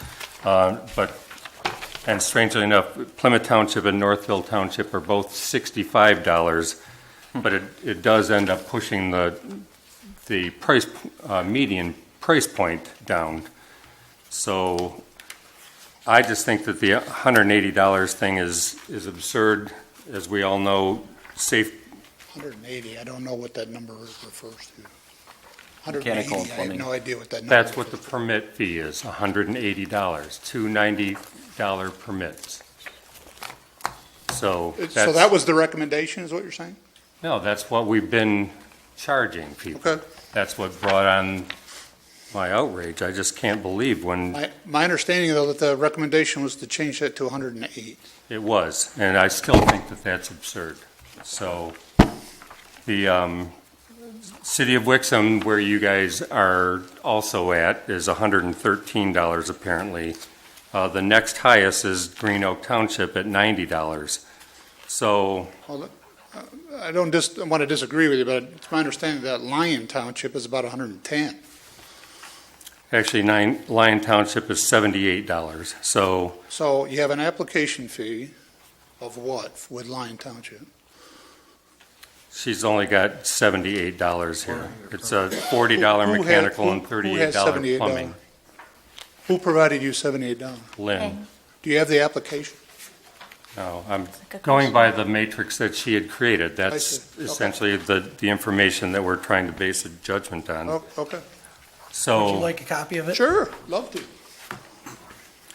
That way we all if you were to take all of these, the average of everybody except for if you were to take hours out of it, the average is $81.22. Personally, I would like to recommend that we end up looking at an $80 permit fee. I think that that is not an over encumbrance on our residents, and it's since Safeway or Safe Built would end up getting 75% of that. They make $60, we make $20, so it's not like a revenue killer for us, but it simply doesn't enrich us to the level that it had been. Mary? So I may have missed this, but how did we come up with these fees? How are we so astronomically overpriced by literally $100? Because if you look at the average of all of the communities that are on this matrix that you have now in front of you, we are $100 over on average. So I just kind of want to get a little background. How do we even come up with these fees, application fee and inspection fee? Okay. Let me explain how fees are supposed to be designed in the first place. The state regulates that fees are supposed to be directly contributable to costs, okay? So at some time in the past, we recommended a fee structure. That wasn't necessarily followed. It was based on whatever budget was put into place and costs, and the fees were derived from whatever process took place to establish those fees. I did not, nor did Safe Build, establish that fee, okay? Fees are supposed to be designed like a fingerprint. They're supposed to be directly related and everybody's contributable. Each one's supposed to be a little bit unique to their community based on their costs. I can tell you that it costs you, us, $54 to send an inspector to a site, okay? If we're only talking about water heaters, which I believe we are, or maybe furnaces, I'm not really sure exactly what we're talking about. They typically by law require 2 inspections, that's $108, okay? The state of Michigan established several years ago a single permit because of the regulations that are 2 different codes dealing with residential water heaters, furnaces, and air conditioners.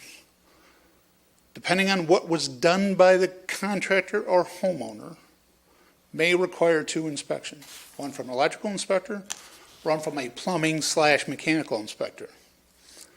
Fortunately, South Lyon has a dual certified plumbing mechanical inspector, okay? So, if you put in gas piping and you have new electrical work, or if you new vent hood and you have new plumbing, you can deal with it under a single permit for residential only. And that's always kind of been following the state's lead as our recommendation to do that. Which would mean only 1 inspection? Now, there would be 2 depending on the work. There could be a case where, let's say it's an electric water heater, and all somebody does is a little plumbing, a new vent stack, and they plug it in and unplug it. That would be 1 inspection. Dealing with the old furnaces and water heaters, if you will, that's not usually the case until we kind of get rid of the energy, robbing systems that are in a lot of these homes, right? You would still have probably 2 inspections for a while. Now, that's where the number comes from, $54 for an inspector to go out and do an inspection. Takes 2 inspectors, there's no application fee, there's no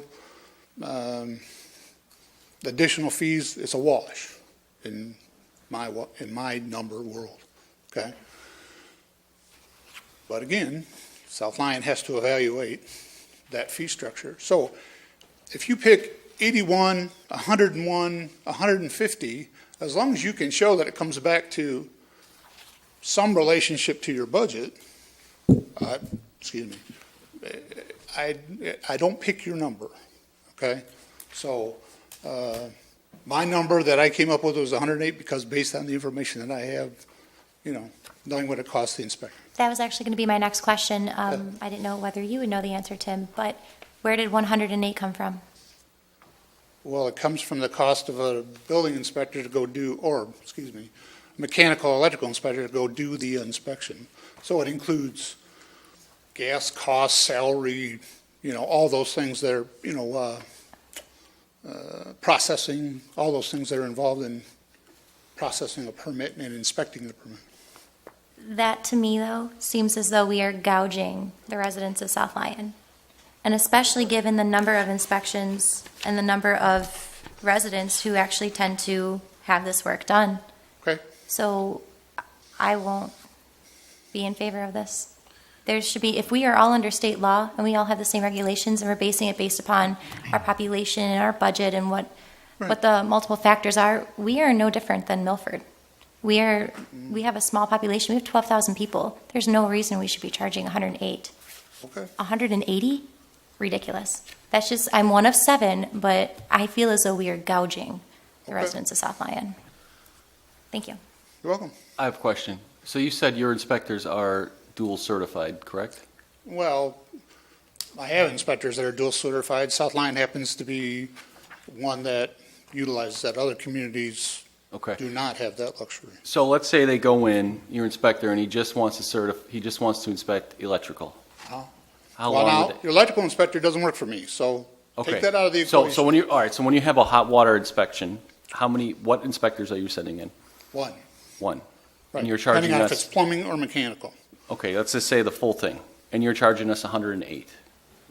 Well, I'm not charging No, you anything. no, I'm sorry, but Yeah. the charge would be 108, correct? Recommendation. For both. Well, the contractor would be charged the 100, okay. The contractor would be charged whatever fees associated with whatever permits he's required to do. Right now, South Lyon chose not to do a single permit process. That's the first part, okay? This recommendation is to go to a single permit process. Okay. So that lowers your costs automatically, all right? And then the number that I picked was what it costs for an inspector to do an inspection. That's where you come up with 108. That's all I'm saying. Because if he's going to do both of them, I would think that it should be lower than the 108, quite frankly. Okay, I that's mean, fine. That's a separate conversation, that's what I was getting Sure, at. sure, But it So- costs $54 for an inspector to come out, right? correct.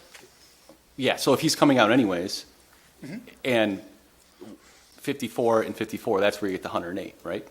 Correct. Okay, but if he's going to be there anyways, I You think may we should have get two a- inspectors, Yeah, that's all I'm saying. Okay. Yeah. Well, my point is kind of along the lines of what Mary was saying was I don't think our residents should be paying any more than what surrounding communities are. I mean, I'm going to I don't want to come across as bashing our water system, but we all know that we have hard water.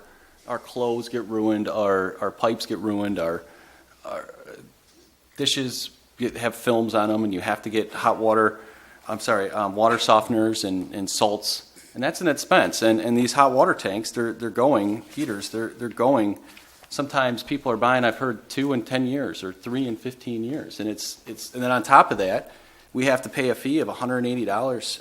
It's just ridiculous. I mean, and I've looked at this, and the reason why my biggest question was how many people has this been impacting, and I counted it out. And on this list, it's around 64 actually. So there's a lot of people that this affects in our city, and they pay $500 approximately for a new tank. And then on top of that, you have to hire somebody for installation and $180 fee, and they're over $1,000. The least we can do is at least try to minimize that by $100 or so and get it around $75, $80. So, yeah, there's some serious work that needs to be done on this. Well, you have to make two decisions, I think. One, you have to agree that you want to go to a single permit for these specific items. That's the first part. Second part is establishing the fee. Whatever. If you say you want it to be $80, then that's what it is. You have no argument from me. Right, so what you're saying is we need to approve this coming to a single, and then from that point, we could drop, That's always been my recommendation. okay. So, that, Ones that are here. we would be accomplishing something by combining these two, Correct? okay? And then we can take on the next fight from there. Is that? Well, I don't know that there, I mean, I understand I just don't think there's a fight here. Right. You pick the number. I mean, Yeah. Bad term. make it a wash, don't make it a wash. No, right. I don't care. So, It but makes no difference. if we merge this to one, Correct. we can address the price from then. Sure. Is that Absolutely. everyone following me on that? Now, I'd like to make the motion that we change the water heater permit fee to a single permit at $80. I'll support. Just get it over. All in favor? Point of order. Sorry. You need to, Go ahead. you don't have to do anything. Don't forget furnaces and air conditioners. That's all I'm saying. Now, You just said water heaters. I just want to make sure Right. I'm clear. I believe our goal here was the water heater. It is, but if there's an outrageous, same level of outrage in the way that the furnaces are attended to, then we should address that as well. I Okay. think that you need to be consistent. That's what I think you should do. I gave up my paperwork on that. Is anyone seeing anything else jumping out at them? It would make it easier on the contractors, I can tell you that. Okay. Consistency is good. Thank you, Rose. The $80, is that what the The furnace single fee is? permit, the Oh. single permit Just move for the for single permit. residential use, water heaters, furnaces, and air conditioners. Yeah, okay. And you Well, are I'll right in modify. line with the state of Michigan, just so you know. Why don't you just I'd do rescind my motion and make a new motion for the change of the water permit, Excuse me, air point of condition. order. That, you've already voted on the motion, you can't rescind, you gotta be careful about that.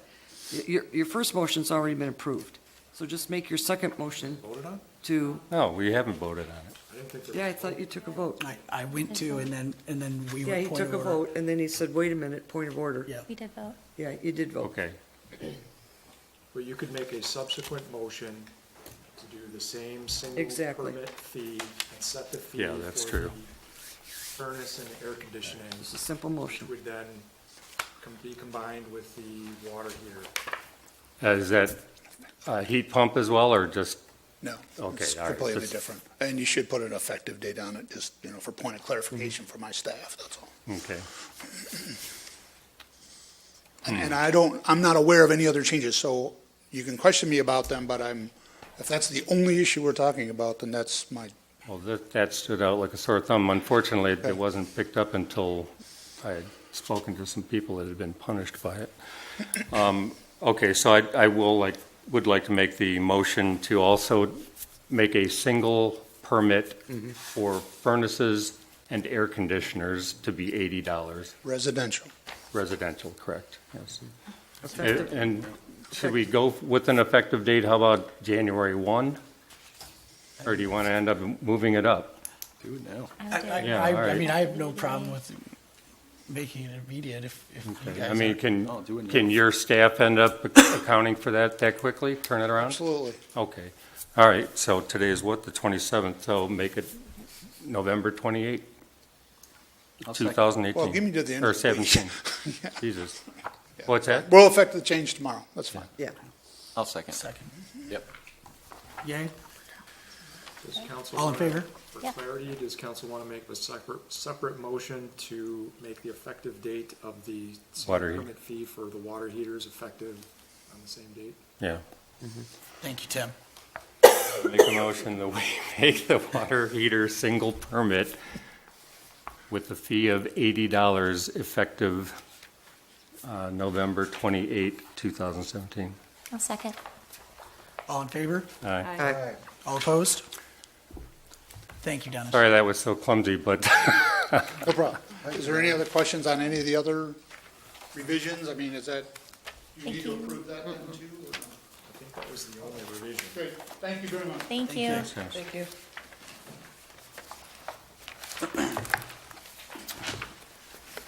Discussion, condition, current needs, future plans for rental houses located on East McCaddy Park property.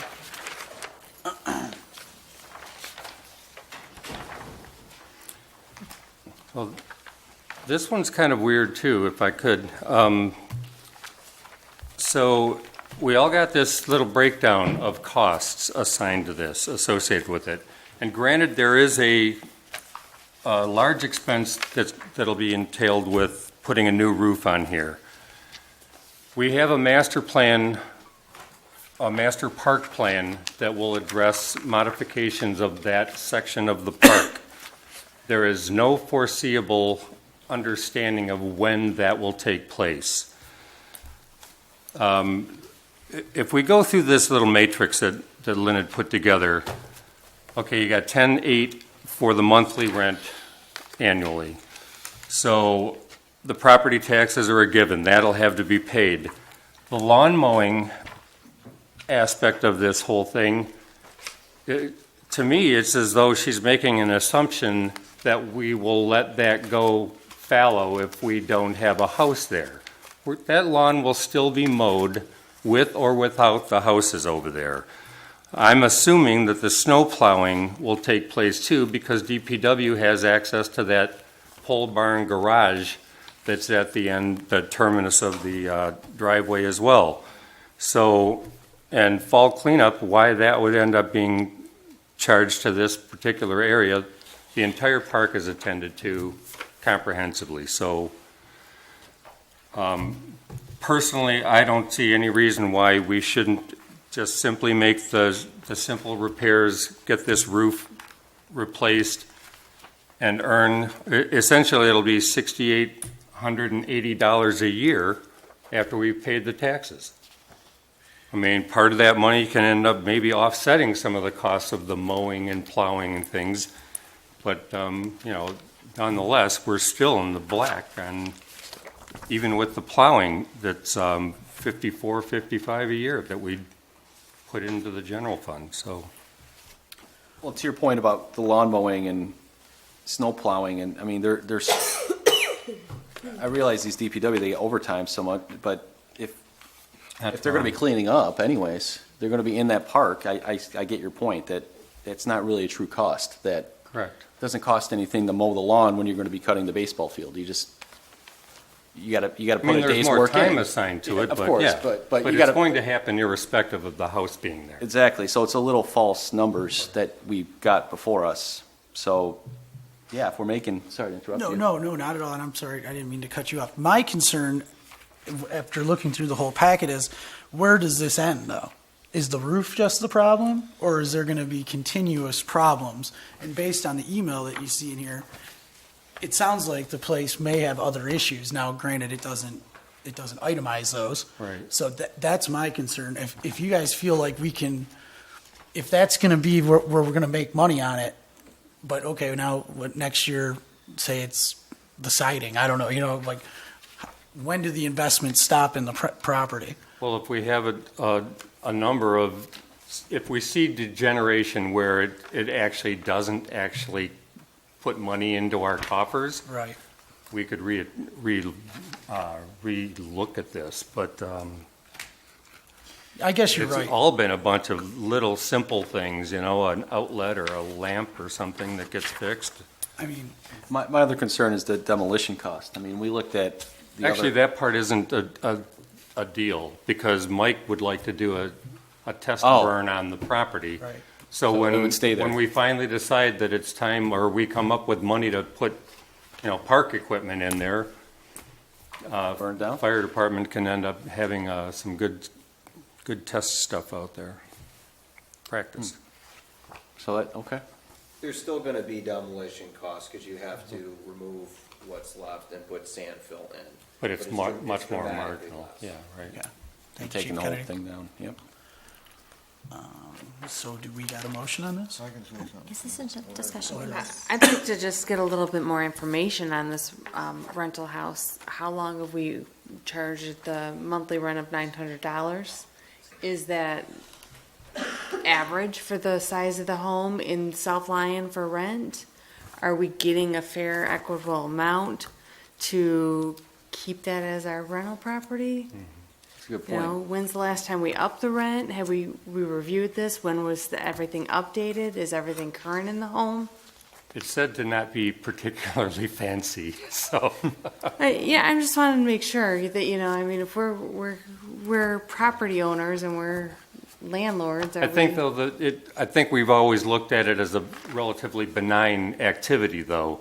We don't want to be landlords, but we have an opportunity. Somebody's enjoying the property, they're a good tenant, and the building is holding up well enough to be able to satisfy their living there, so.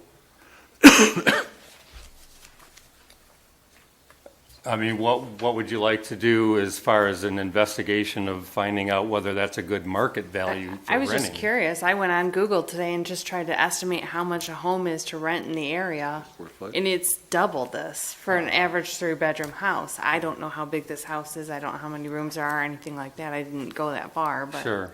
How many square feet is this? Or is it? I'm not sure. Yeah, me either. How many? I do know that this fellow's been there for an awful long time. I'd hate to end up grooming him because all of a sudden we're thinking that we're gonna be realtors or something, so. Well, I don't want to be a realtor. I just want to make sure that we're, Yeah, no, I get your point, and actually, it's valid. If I could live somewhere for $900 a month, please move me in. Because I know down Lyon Boulevard, they're, how big are those houses? 1,400 square feet, they're about 1,500 a month. I see your point, it's very, very valid. Go ahead, Carl. Okay, people, Glenn's right. But I want to add this, okay? When the three bachelors lived there about 18 years ago, it was $600 rent a month. They had the use of the garage, but not the other outbuilding that was there, the red building, which used to be a chicken coop, okay? And kept goats in it. Immaterial, but when the new people moved in here, the people that are there now, the rent was set at $900, I believe, and they've been there 7.5 years. Okay? And in my opinion, they've been very good tenants. I visited the site. I remember being in the house many years ago, before the trailer park was ever built. Whoever lived there had a tremendous view of a morning sunrise across the way. Since there's a trailer park there, it's not so appealing anymore. But when you look at the garage, the square footage of the garage, and we're not talking about a tear-off on the garage, we certainly are on the house, okay? It certainly needs it, but not the garage, okay? You've got 1,000 square feet in that garage easily. It's a 1.5 car garage. Plus there's a lean-to shed on the other side of it besides that, and there's electricity to it. And as I understand it, there's only one light bulb that leaks in the front room. And that's why the tarp was put up there, to stop that leak that's there now. Okay? Some electrical repair would be justified, but everything is up to code years ago, from about 10 years ago. So the costs mitigated here are not accurate. And Mary, you're right. The costs aren't accurate that is put on this sheet. It's ridiculous. Too bad. It's a waste of time. All you got to do, I was in the roofing trade, Glenn, for about a few years, 11 years. I didn't do too much shingles, but I know enough to know that that's got to be a tear-off on that roof, and it'll cost about $8,000, okay, for the house. If you added the garage, it would be more, but the garage isn't necessary for the future plans of the site, okay? We got a good tenant there. No drugs, no wild parties, no he plants flowers, you know. Well, there's somebody that's actually keeping an eye on the park too, you know? Yeah. I mean, they live there, so. Yeah. And there's no kids tearing the place up. Yeah, let it be. Well, Fix the roof. what do you guys think about giving Lynn direction to get some bids and get this thing moving forward? Yeah, I'd be on board. Yeah. Designate just the house, not the garage. Or do it separately. Well, just Come let back to them council. make a determination on it, and it'll be reflected in the bids. Okay, Call it. It's just a discussion point, so. okay, so we just move. Yep. New business. Consider acceptance of ZBA liaison resignation from Joe Rizzi. No way. You're stuck there. No, Joe, I read your letter, and I think it made all the sense in the world. Oh, thank you. Thank you, Dan. Yeah, if I may, I wrote a pretty detailed letter I'm not going to read the whole thing, but I've sat on the ZBA, I don't even know how many years, 7+ years. When I first was appointed, it was before my son was even born. So now that he's born and they meet Thursdays, we have dance and we have wrestling, and it's just, I'm literally hiring a babysitter I'm paying to go to a free meeting, which I'm not going to do. So it's just time for me to move on, and I know we have a healthy discussion about where the ZBA is going to go. If we just want to I'll let you do your motion and all that stuff, so, yep. Motion to approve. Do we got a second? Yeah. Thank you. All in favor? Aye. Aye. All opposed? Okay. Yep, you're excused. I was kind of on a roll. Do you mind if I No. continue? No, absolutely not. Absolutely. And I don't mean to steal any thunder. I'm looking at Tim. I know there were some emails that came from our city attorney with reducing the members from 7, down to 5? To 5.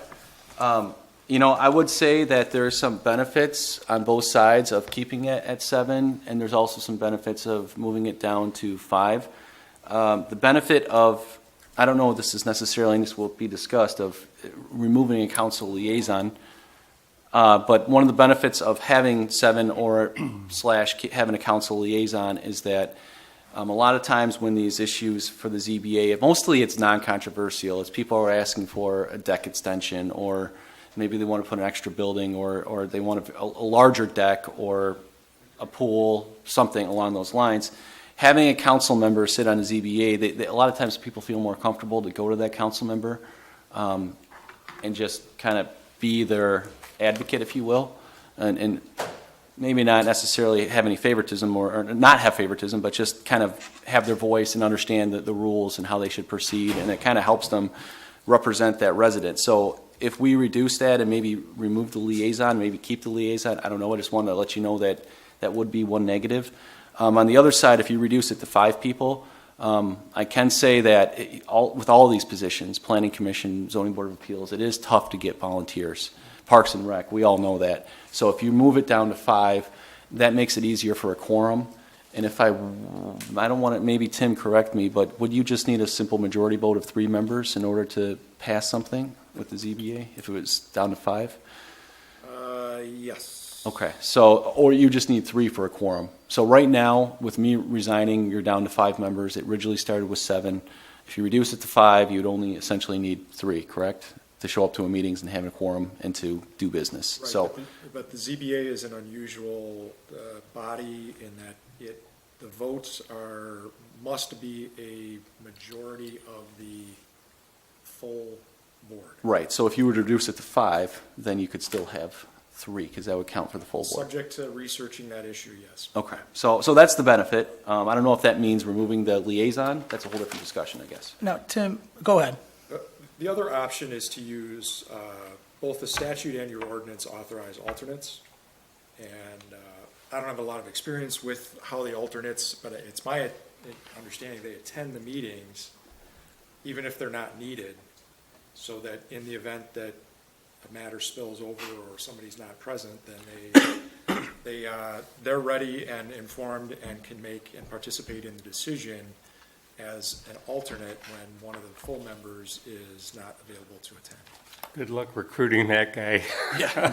Targeting people as it is. There could be, you could, if you reduced, you could then try and assemble your 7 people with 2 alternates to ensure that you do a better job of getting your full 5-member board present for all decisions.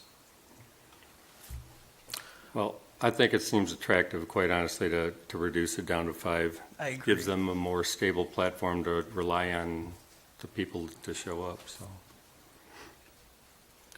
I also liked that we got an email from Ms. Blaha, kind of giving us her aspect on this. I always like to hear from people that are outside of us and Lynn.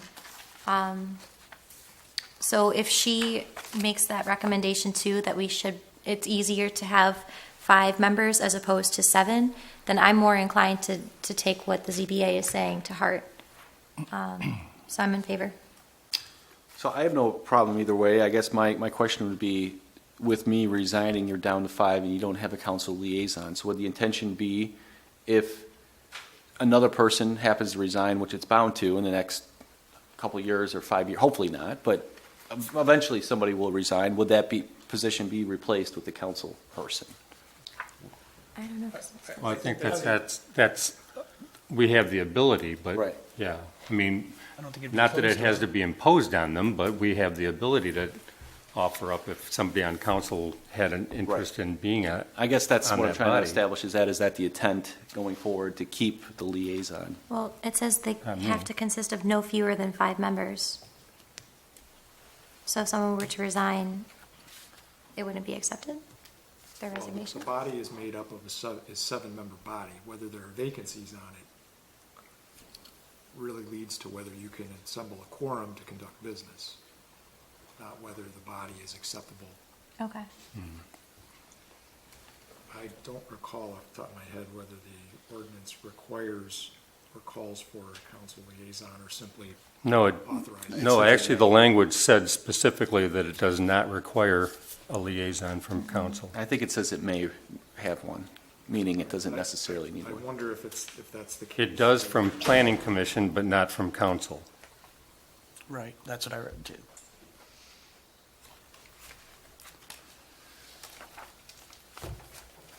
So I think that leaves it open-ended. So if somebody if we bump it down to 5, then, I mean, I'm gone, so now you have 5. Change the ordinance, change the language, now you're down to 5, and then if somebody else resigns, you offer it up to council first, and if nobody else wants to do it, you, The other suggestion I had was you could refer this to the ZBA and ask them to. That wouldn't be a bad, I mean, granted, we did get the email. Take a position on but- whether they feel the membership should be reduced and whether they have a position on a council liaison on the ZBA. I like that. I think they made it clear, though, they want it reduced. I don't think that's really. Yeah, I don't think so Part of either, the right. question. That's kind of unambiguous.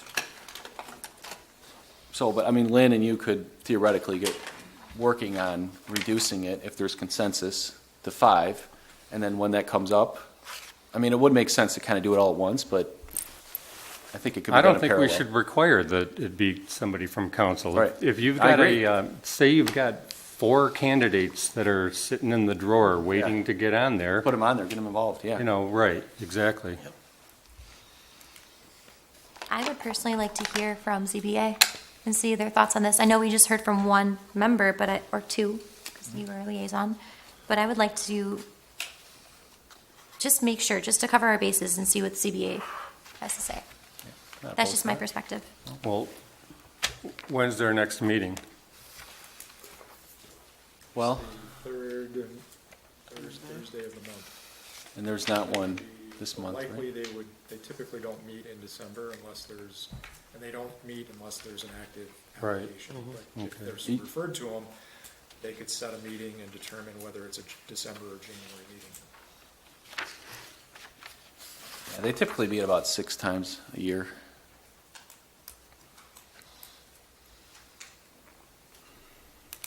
Well, okay, now a report from them, are you talking about a written report or a written response from the members? Even or- just an email stating, we as a ZBA board are in favor of having 5 members, 6 members, 7 members, et cetera. Just something simple. That way, I don't want to jump into making a decision for them, not knowing their Well, situation. I'm just thinking that Megan might be able to reach out with email to them and have them respond accordingly, and Yes, then I would be. we'd have that information that much quicker And that- than waiting for sorry. them to have a quorum, you know? Which may not be till January or February. I mean, so they could make a motion in their own meeting. If you refer this to them, they could consider it and make a recommendation through the form of a motion that you would get in the form of minutes. Okay, should we? Does it need to be a legal action through the board, though? I mean, we're asking the people on the board whether or not they have a preference. If they have an individual preference, then maybe somebody's argument would be different than someone else's. From an open meeting standpoint, I would prefer that they not be contacted in that fashion on this issue if there's. They're not making a judgment on an issue save for the membership. There's ways to go about that. I- That's one way of doing it. Let's just do it. I think we should approach it in that aspect just to be sure. And even though this email from Ms. Blaha is, it seems pretty cut and dry, I don't want to risk the chance that other members of the ZBA don't feel the same way. Yeah, that sounds fair. You know, one thing, Tim, that you did mention of being on the ZBA was, in the past, we tried to implement it, but it was difficult just getting people and getting schedules, was even if the ZBA doesn't have any cases, to still meet, just to put it on the books. I know it sounds silly sometimes, but it does make sense procedurally. And that didn't really happen just because, again, schedules. But the reason why I'm bringing this up is because I thought, and I don't have the charter obviously in front of me, but I thought that in order to have a meeting, there had to be 30 days notice in order to call a ZBA meeting. So what I'm getting at is, if we wanted to bring this before the ZBA, if they meet on the 3rd Thursday of the month, they wouldn't have an opportunity to meet until January, as we kind of talked about. So if that's enough for this board to accept that, that may be the realistic timeline, unless I'm wrong. Correct me if I'm wrong. Well, certain actions that the ZBA is authorized to take require a public hearing, which requires, by the Zoning Enabling Act, at least 15 days published notice of the hearing, and then notice to the owners and residents and occupants within 300 feet. This is not that type of item, so they can. That's what I this could figured, go okay. onto their agenda for any meeting without that public. So they can meet sometime in December and make that decision, or if they Well, wanted to. Is this time sensitive? Does Not it have to really, be? no, Okay. not at Well, all. unless something comes up and there's going to be a missing person, and they're obligated to the 7-member Yeah, majority, Right. you know. it's better to get it taken care of sooner than later. All right, well, I'll make the motion that we refer this over to the ZBA at their next meeting for them to discuss and get back with council. Is this a discussion item, or is this a, Oh. it may not be an action item, but I don't know. No, it is a discussion, so never mind, I take that back. Yeah. Good talk. Okay. So Tim, if you could, and I know you talked to the ZBA, just, But you also could pass you could amend the agenda with a supermajority and pass the motion if you meet those voting requirements. Seems like a lot. The rules do allow for that. Supermajority.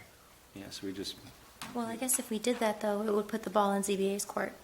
And it would, Or you could let your statements thus far inform them, and we could work through the planning director to, well, it's not super urgent in this, in the fact Yeah, it's that, not time sensitive, that so. they, they don't have any meetings in December. The concern is that Yeah, word will once get out. January comes around, it's better probably to get it done sooner than later, but it's not gonna kill anything here. Okay. But I think they'll watch the tape and get the impression. Thank you, Tim. Consider nominations for appointment as delegate and alternate to SEMCOG. is this Harvey? Is Harvey? It had been, yeah. Okay. Harvey had this before. Okay. How often do they meet? Does anybody know? That was on my list of questions, too. No idea. Harvey's not here to ask. Do you know how often, Lisa? I don't. Okay. Isn't Lynn? I thought, yeah. I thought she was the alternative. Yeah. Delegate and alternate. There's no, it just says to appoint and delegate. I thought Mike was the delegate and Harvey was the alternate. No, I think Lynn had And been alternate. The alternate? the alternate. This would be good if Lynn was here, but, I mean, we can postpone this, right? Or, To the next meeting? I think it was Harvey and. Well, I Lynn. think just because it's a new council, we have no representative now, so, oh, yeah, because Harvey's gone. yeah. I think it was Harvey and Lynn was this. Unless we can still discuss it. Maybe we can talk Harvey into showing up over there We'll see, make cool Yule. to keep us posted. Was anybody interested? Can we, you want to ask that question? I mean, I have no problem having this discussion. I just feel like there needs to be more information about it, and how much time does it entail? And, I mean, Why doesn't somebody just pick up the phone and talk to Harvey and get the basics from Harvey? Why don't we postpone this to the Yep. next meeting? And whoever talks to Harvey, Well- between Harvey and Lynn, we'll see Harvey this weekend. well, there you go. So, I mean, I would back that, but that doesn't matter. So, do we got a motion for that? Yeah, I'm going to move that the matter regarding nominations for appointment as delegate and alternate to SEMCOG be postponed until the first meeting of City Council in December 2017. I'll support. All in favor? Aye. Aye. All opposed? Okay. December what, 17? First meeting in First meeting December. in December, so I think it's the 11th or something. Okay. I'll get you that date. Consider approval of, donation acceptance, Mayor family, $150 to the South Lyon Fire Department. Good evening, Mayor and Council. This is 100% procedural. We received a donation. You guys have to approve it. Gladly. I move that we approve the donation from the Mayor family of $150 to the fire department. A second. All in favor? Aye. All opposed? Thank you. Thank you for the Chief. donation. All right. consider approval of application for CDBG funds for the fiscal year of 2018. Now, this is what we were talking about earlier. That's right. Point of order. Yes, Maggie? Want to go back to, I just realized we hadn't done it, is regarding the discussion of the ZBA membership. Is there a resolution, not a resolution, but do we need to discuss the issue regarding members of council appearing before other commissions? You provide If you'd like to. I think it was more about, a little bit more guidance on what your position is and, I think we can have a short discussion on it. Generally, my best practice recommendation is that members of the city council not attend the other board meetings, whether it's the Planning Commission, ZBA, Parks and Rec, merely because this body holds the appointment power. If there is an interest in knowing what goes on there, I think there are other ways that we can get you that information. And I know in the past, some council members have attended those meetings when there have been issues of interest to the community. Generally, my recommendation is that that not occur. Simply because of the appearance of an undue influence. So for example, just having a council member sit in the audience at a ZBA member meeting with their arms crossed and say nothing can send a message. I got a question. So would this also include the cable commission? Yeah, yes. yes. Thank you. Mr. Mayor? Yes. So I just want to clarify. So you would recommend that we don't attend at all, just because our mere body language could send a message that might be construed? This is a best practice recommendation. Because I just spouted my mouth off at the last meeting and said, oh, council members, you should go and check out all these other meetings so that you get a feel for who the people are and what the issues are, and you can become acquainted with the way government works. So I am fully against, I understand your recommendation, but I understand not speaking at the meetings, but I think it's important to know what's going on in your community and know the faces that sit on the boards and the volunteers that put a lot of effort into South Lyon. So I would say attending meetings are important. Speaking at meetings, totally different issue. Right. I would say that, not me, but everybody up here sits at this table is all tax-paying citizens of the city of South Lyon. And this is a public building paid for with public funds, and we are essentially volunteers, but we did a small stipend of $180 a month. But essentially we are volunteers, private citizens. If we want to attend a public meeting, as long as no words are said and there's no influence done, I don't see any issue with council members attending meetings as long as they're not attempting to influence. And we're talking about it on the record here. I think that's a pretty good understanding of what our roles are. And I haven't done it recently. I've attended meetings in the past, as well as I know many people on this board have. So I don't think something that needs to be curtailed, if you will, just monitored to make sure there's no inappropriate behavior. Especially since we don't have, those commissions aren't videotaped and things. We're, trying to get a read on the dynamics that are going on in the room and the way the discussion is being conducted. I don't want somebody's interpretation of what had happened. I'd like to actually, if I have an interest in it, I would like to actually review personally what had taken place so I have a better assessment of the situation. I think we all just, if that is the case, then we just need to be respectful Sure. of each of those commissions. Just be a and doorknob boards. in the back of the room, And- yeah. I'm sorry, Maggie. Thank you, Mr. Mayor. The point that I wanted to make is I read with interest the materials, Tim, that you provided. And the reason I was bringing it up is that the Attorney General opinion that you provided dealt with a case in which the actual city council person went to a zoning board of appeals matter and spoke regarding a petition before the board.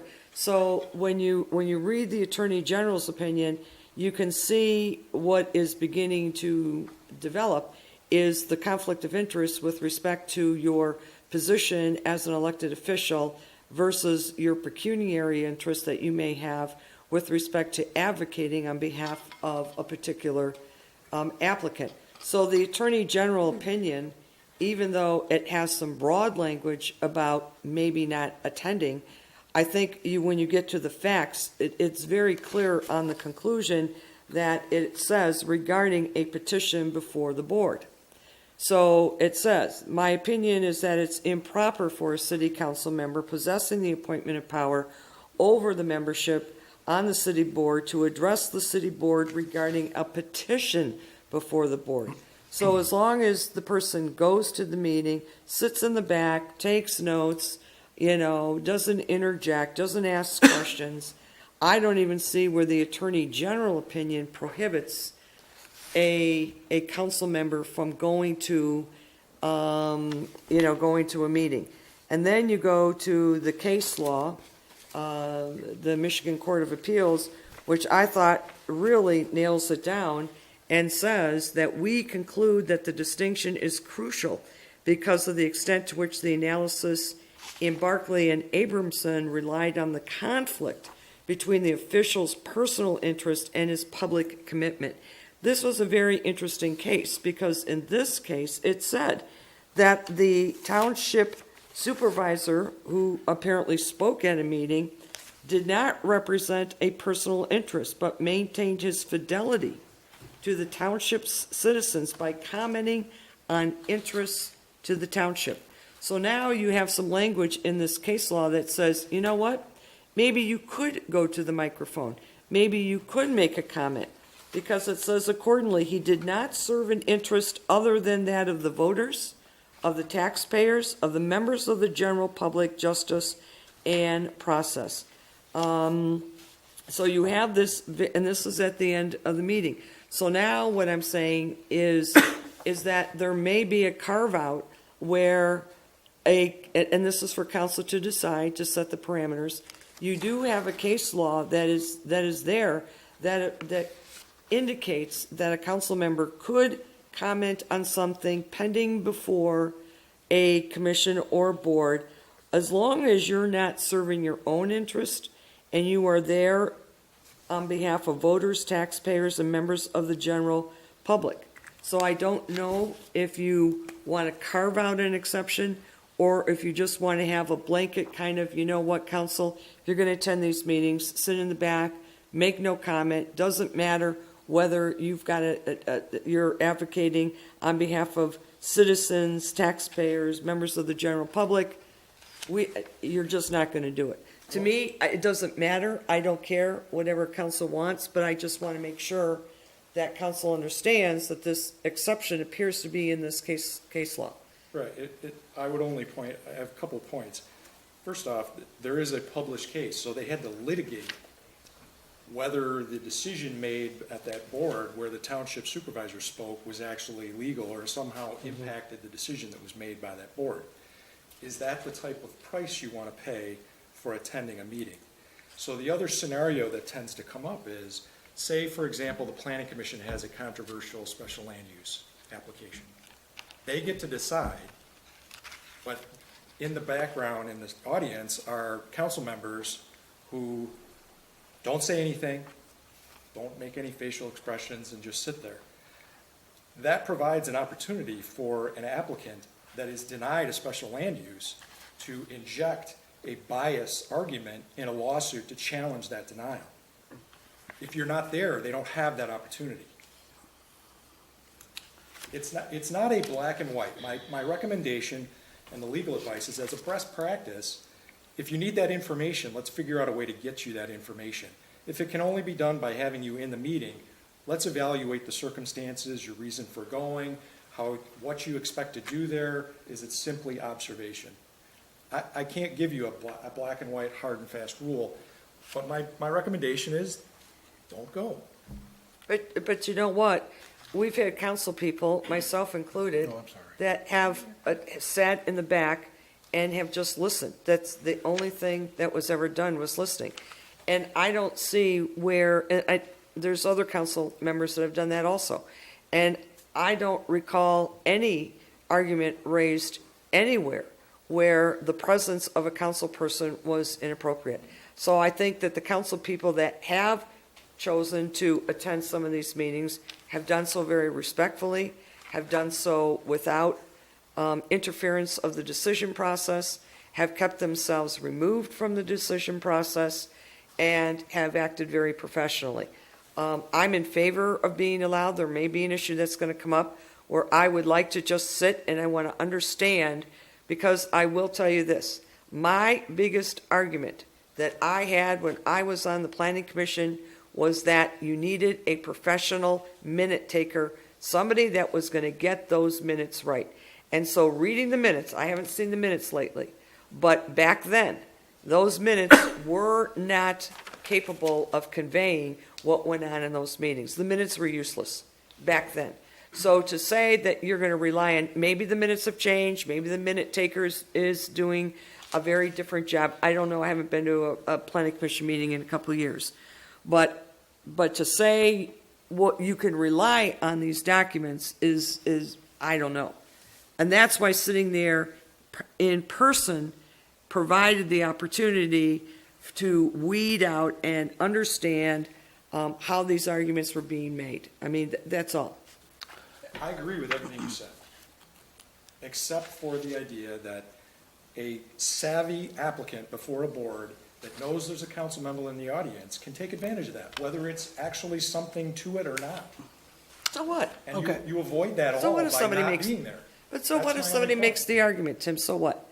It's whether or not the argument goes anywhere. I mean, you can make an argument I for mean, you anything. asked for what my recommendation is. I mean, I'll you're- give it to you. You guys sound like uniformly you will disregard it when it suits your purposes. My advice doesn't change. I think, I don't encourage you. My Right. best practice advice would be don't attend those board meetings. Well, that's certainly the safest position, but, not everything is equally vulnerable. Are So, there Is a different point of risks order, for yeah, different point of order, people? is this is not on the agenda, quite frankly. you're right, Jeff. So, I'm sorry. Can we table this and come back to this next If- month? yeah. Go ahead, Mary. Just out of curiosity, would it kind of, being devil's advocate, I see it as part of my job to go to these different meetings and get to know what's going on in the community. Should I say, like, hey, are you comfortable with me being here? Because if not, I can leave. And that way, it doesn't open the door to me sitting in the back and listening and taking notes and somebody having an issue with it. I can address it up front at the meeting. But doesn't that presented question highlight the very issue? Do you think a board that knows you appoint them all is going to say, no, you can't attend? I'll give Do you that to think you. that highlights the entire issue behind what we're talking about? I'm just trying to throw out ideas to make, because I understand where your advice is coming from, and I wholeheartedly respect all of your advice. This is just a very deeply rooted topic for me that I enjoy going to other I meetings and believe seeing this what's going runs on. contrary to the idea that people get involved and want to know what's going on in the other bodies in the city. Yes. I agree. So what I would suggest is, let me look into it. Okay, Yeah, okay. Yes. I didn't come up with this advice out of nowhere. This Right. comes from referring to other attorneys in my office about how they handle this issue. I can try and figure out whether we can come up with some different advice through me or some other information, whether it's policy, rule, otherwise, to address your concerns, and I can get back to you. I Thank think you, that's Tim. the best course of action. I can't tell you how many times someone has said to me, oh, well, we've never had a council member come to this meeting. We've never, we appreciate having a council member here. this is great. So, I don't know, I don't want to take that away from any committee. Carl, very quickly, please. Okay, Tim and Maggie, okay, with Planning Commission, the focus is on development and there's big poker chips on the table, okay?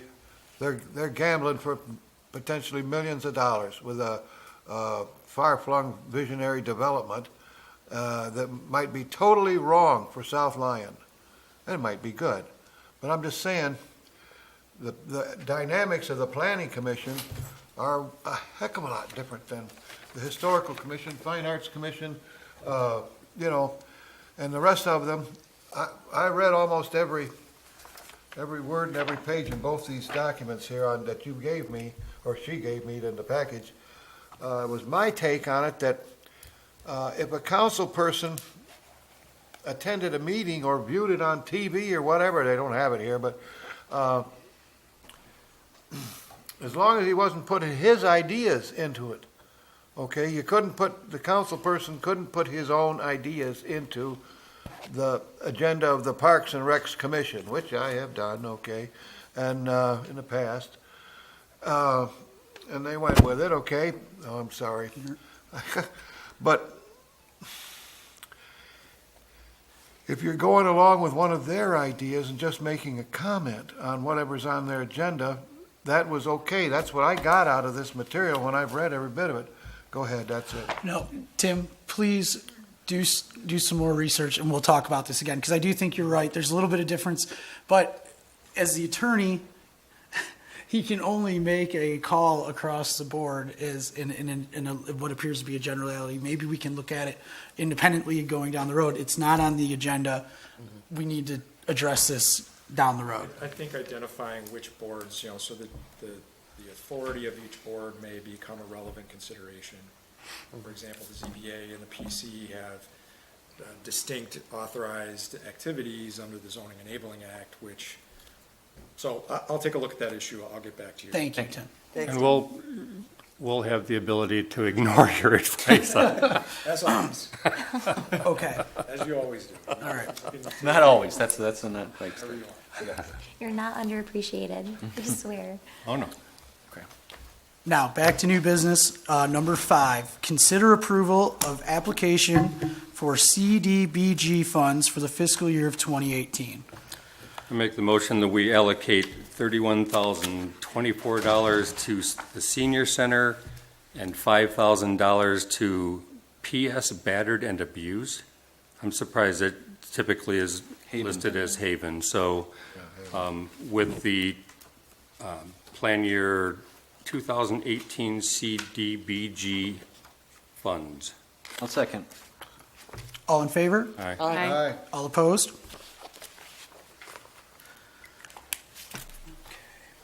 Budget. Yes, Mr. Mayor?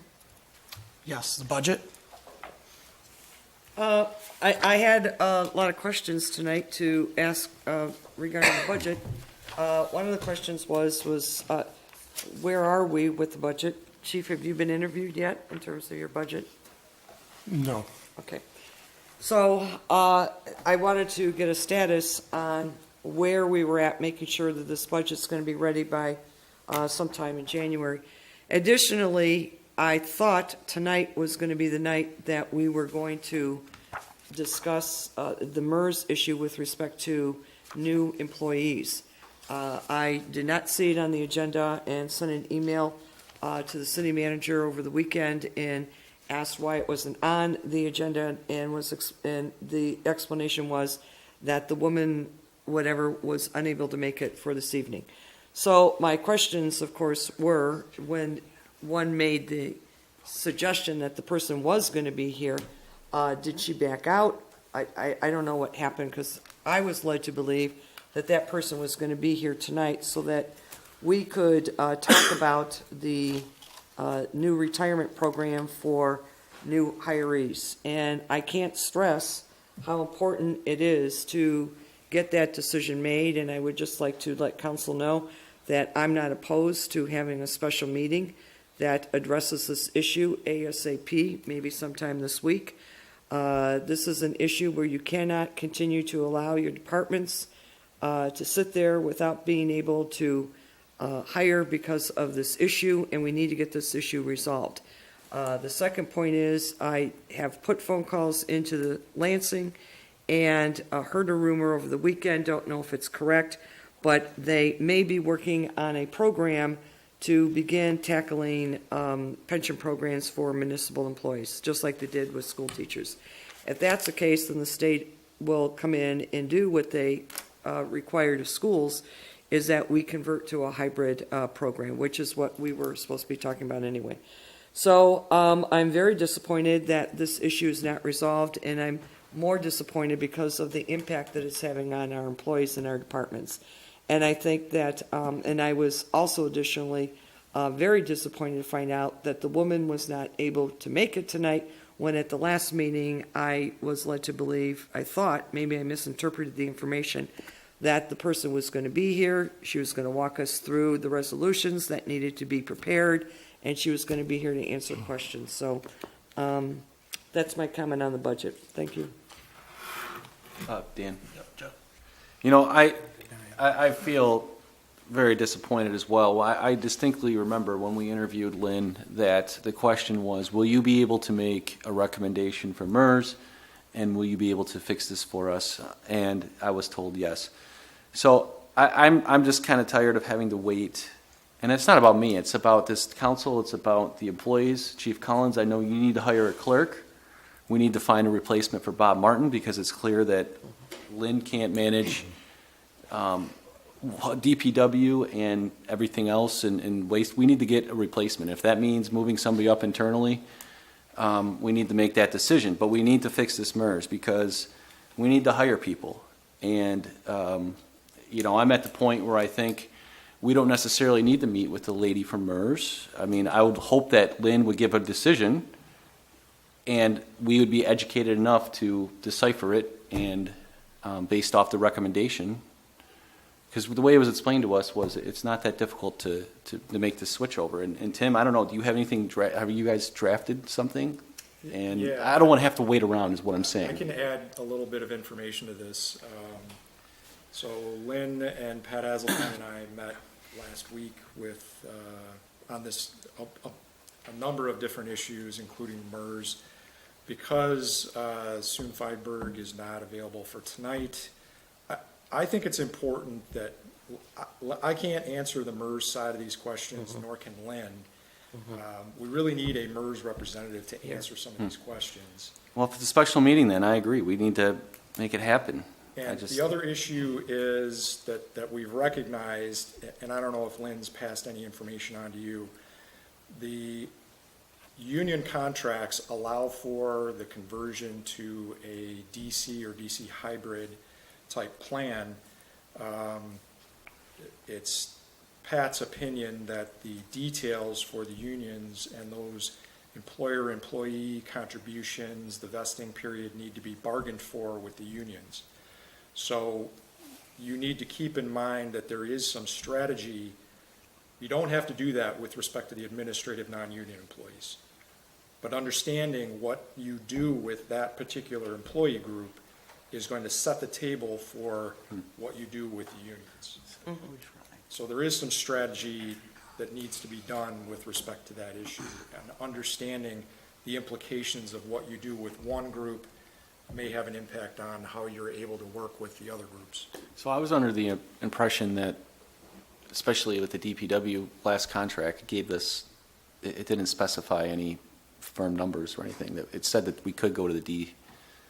They all authorize going. New hires. That's what I'm saying. So, All but that's my authorize point. New hires to go to So this program. I don't see how the union has anything to do with it when we're talking about new hires. I mean, I'm talking about chief's clerk, head of DPW, wastewater, that sort of thing. Everything else can be worked out in parallel, in my opinion. Maybe there's something I'm missing. I don't know. Sure, I'm understanding the point. The employer and employee contributions, vesting, there's a number of other moving parts that need to be completed when you set up each of these DC plans for the corresponding existing division. So your existing employees are going to continue in their DB plan. New hires get put into a different plan. There's MERS documentation that has to be completed, and you have to resolve and make sure that you've agreed with your unions as to what those numbers are going to be. And they're For largely the new numbers. hires? Pardon? For the new hires? For the new hires. And that's per the contract. I don't know. Well, I it don't- establishes a model. But that that's what will I'm saying, is per the reflect contract. in all the contracts from that point. No, I get that, but what I'm saying is, per the contract we just passed, specifically for the DPW, I do not recall receiving language in there that says it has to be X, Y, and Z. It said that we can move to the 401K style. So I don't see why we have to wait on the unions. Your labor council's opinion is that the details of those numbers. But this is for new subject to hires. bargaining through collective bargaining. Right, but this is for new hires we're talking about. I don't know, maybe I'm not a labor attorney, obviously, I just don't see why the union has to slow us down for new hires. That's what I'm talking For about. example, if you set We will not contribute anything as an employer to those new hires in the union X. That may be unacceptable to the union. You haven't bargained that number with them. They will grieve and proceed accordingly. That's what the state is going to take care of. That is exactly what the state is thinking about taking care of. Your union contracts will no longer be permitted to control the pension issue. That is exactly the heart of the legislation, I think. That's one component of 312 negotiations. I don't think this so- needs to be controversial. No, it's And I not. don't know that these are in dispute, but I can guarantee you the unions are gonna want your contribution to go up.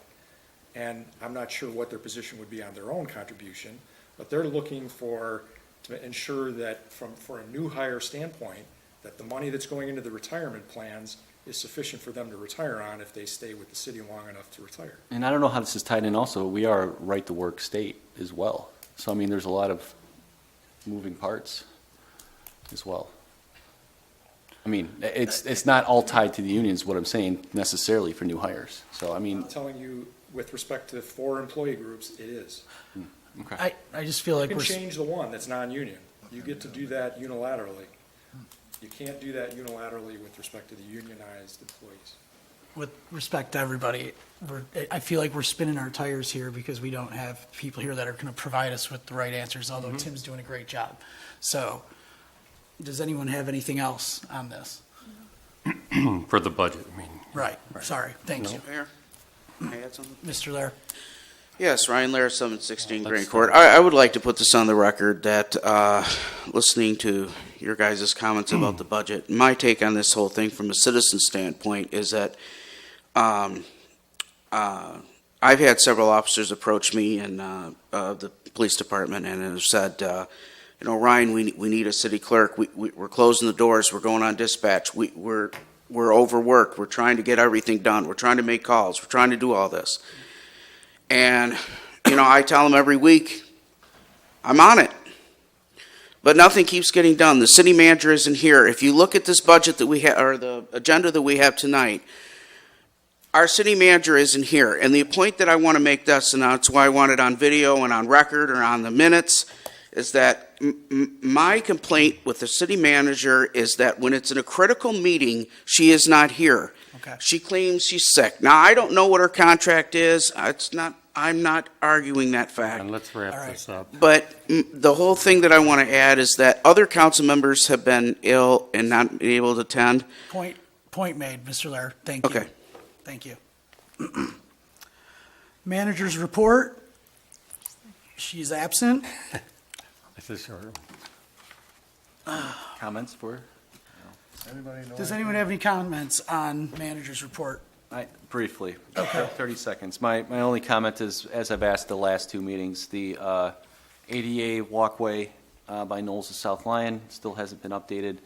And actually, not the last 2 meetings, but the last meeting I asked about, also by Knowles to South Lyon, the drains are still clogged. I'd just like to see that all taken care of by the next meeting. Thank you, Joe. Thank you. Mary, please. I'm sure she's incredibly busy. I just wanted to know when we would be getting our weekly reports from the departments. Thank you. I got something. Carl, please. Okay, With speed, my friend. what? With speed, my friend. Okay.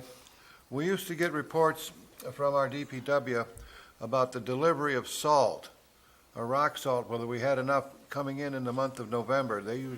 Orders were made in September and August. And we're missing that. I'd like to know if we've got enough salt Okay. coming in. Also, we were supposed to get bids somewhere along the line on Hagedorn Street.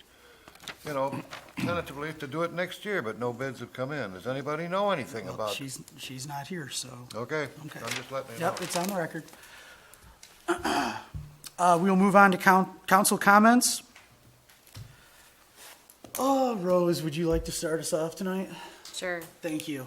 I just want to thank everyone tonight for being here and listening in on TV. I want to personally thank Chief Collins and Chief Kennedy, as I spent time with both of them last week and learning about our departments, and I thoroughly enjoyed my visit with both of you.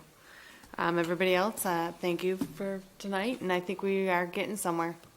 Appreciate it. Thank you, Rose. Joe? We received today in our packets, a mayor and council reference manual. It's very helpful. I wasn't sure who put this together. It didn't say who was the author, and I wanted to thank them. Might have been Lynn. Oh, okay, but it's very helpful. I did look through it, and there was some mention of our vision session from 2016. That was with the previous council. I'm not going to bore everybody with the details, but there's all sorts of stuff from murals in public lots to volunteer park development to Norm's Corner developing, that sort of stuff. I think it would be helpful to have another vision session, I don't know when, but with this new council, that may, just to reshape these goals and revisit and check off which ones have been done. So that would be nice. And my last comment is, we touched upon this during the budget, but I just want to stress how important it is to resolve this MERS. And not simply, it's at the point right now where we need to resolve it just to get the right people in place. Like I said, Chief Collins, I know you need somebody, you need a clerk. So, whatever we need to do, if we need to have a special meeting so we can get this figured out, we need to get that hiring moving forward. And as I said with the DPW, if that means promoting somebody within, I know we have very capable, hardworking DPW employees who I'm sure, and a wastewater treatment who could take the realms and oversee that department. If that's the case, then we need to start having those discussions right away. And I'm hopeful that by the next, who knows, maybe, Dan, maybe you'll talk to Lynn or somebody, or Lynn will report to us that maybe we can have a special meeting and go through this. I don't know. So I think it'll at least be brought up for sure. that's my whole comment. Thank you. Thanks, Joe. Mary? Actually, I appreciate Joe saying that because I do think it's incredibly important to get someone into the water treatment plant at the moment. They're doing an excellent job with what they have, but they're very limited with what they have. So they need leadership. And I said that at the last meeting, and I'll say it again, they need it, and we need to start moving on either just putting the applications out there and just get the ball rolling, and we can continue to work on MERS in the meantime, so we have at least a couple moving parts and we're not just staying stagnant. And same thing with DPW. You could hire within. We have a lot of talent within DPW. I can't speak for anyone there, whether they would want a position or not, but I think it would be something to consider.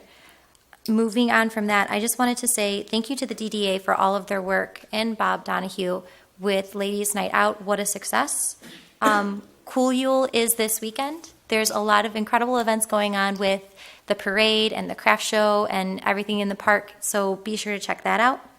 I also wanted to say that South Lyon High and South Lyon East combined, their debate team will be having a fundraiser tomorrow night from 5 o'clock to 8 o'clock at Alexander's Polish American Restaurant. And when you go in, make sure that you mention the debate team and also enjoy a fabulous meal.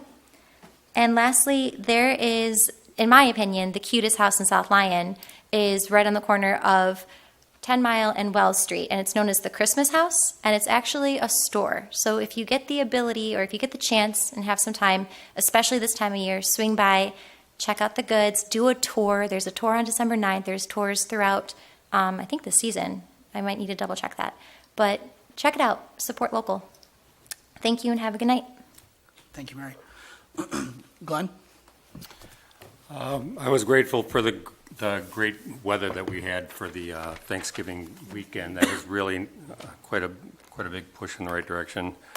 I hope everybody enjoyed their Thanksgiving. We had a terrific time with family and friends. So the Lake Street Tavern and South Lyon Hotel have been just jamming. So that's really cool to see that everybody's really interested in seeing the new digs for the hotel, and they're showing up in droves. So, and the benefit too, I mean, the tavern has its own clientele that are pretty routinely over there, but people that don't want to wait 45 minutes over at the hotel have been finding themselves making their way to the tavern. So they're getting a little bit of additional response over there. So they're enjoying that. I ran into Bob Martin, as a matter of fact, at the tavern on Friday. He and Colleen had been eating over there, and he was advising me that we've had this discussion about HRC's billings, and he had suggested that the level of their involvement in that is completely unnecessary. The personnel that we have are skilled and trained enough to be able to do the lion's share of what's necessary to go on over there. That and with having Highland Treatment making all the necessary filings with DEQ, we should really be able to get HRC to back off from a lot of that involvement. So let's see, there's been quite a few questions about the leaf pickup. I mean, I see full streets that are pretty much lined on both curbs with leaves. And I just happened to be in City Hall tonight when a gentleman had come in to ask when his neighbors would like to know when are our leaves going to get picked up. And it was suggested to look on the website, and Lori Mosier actually had looked on the website, and Hagedorn, well, right now they're picking up quadrant 4, and quite honestly, I don't know where that is. But as of the 29th, it'll be by phone request. I'm hoping, I mean, there's an awful lot of leaves out there, and I know those guys work very hard, and there's a lot of turf to cover, but I'm hoping like crazy that that we try to hop on that as strongly as we can. There's nothing worse than having frozen ice leaves sitting in the street. I mean, that makes it substantially more difficult to attend to. So, but nonetheless, if you have leaves, please give DPW a call, and they'll be glad to get you on the schedule. And finally, I wanted to pay tribute to the passing of Chuck Harmon. He was a Navy Seabee veteran of the Vietnam War. He'd done 3 tours over there in the service of our nation, and he was a great guy, and he'll certainly be missed. Oh, I'm sorry, I do have one final thing. People need to end up coming into City Hall. There's the Quilt and Textile Show that's set up in the lobby. You really need to capitalize on taking advantage of some of the skill sets, the artistry and craftsmanship of some of the people that live in this area.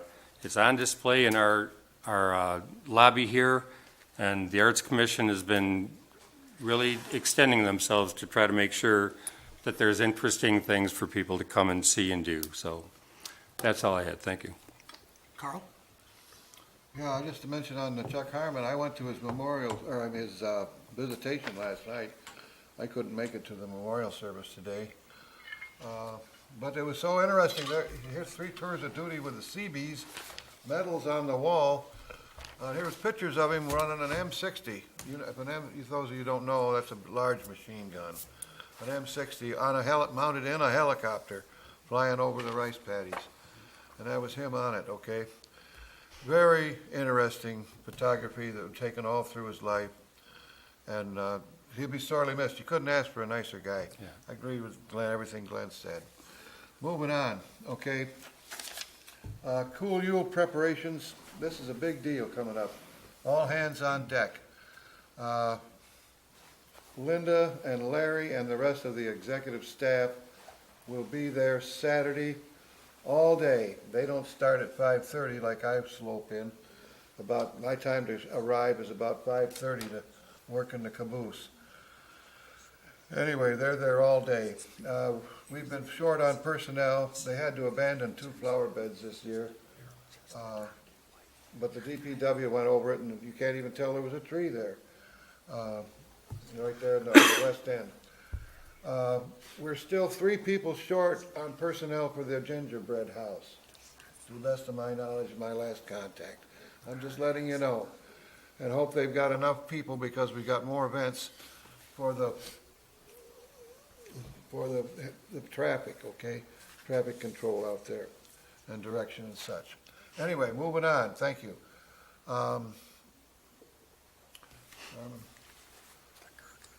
Okay.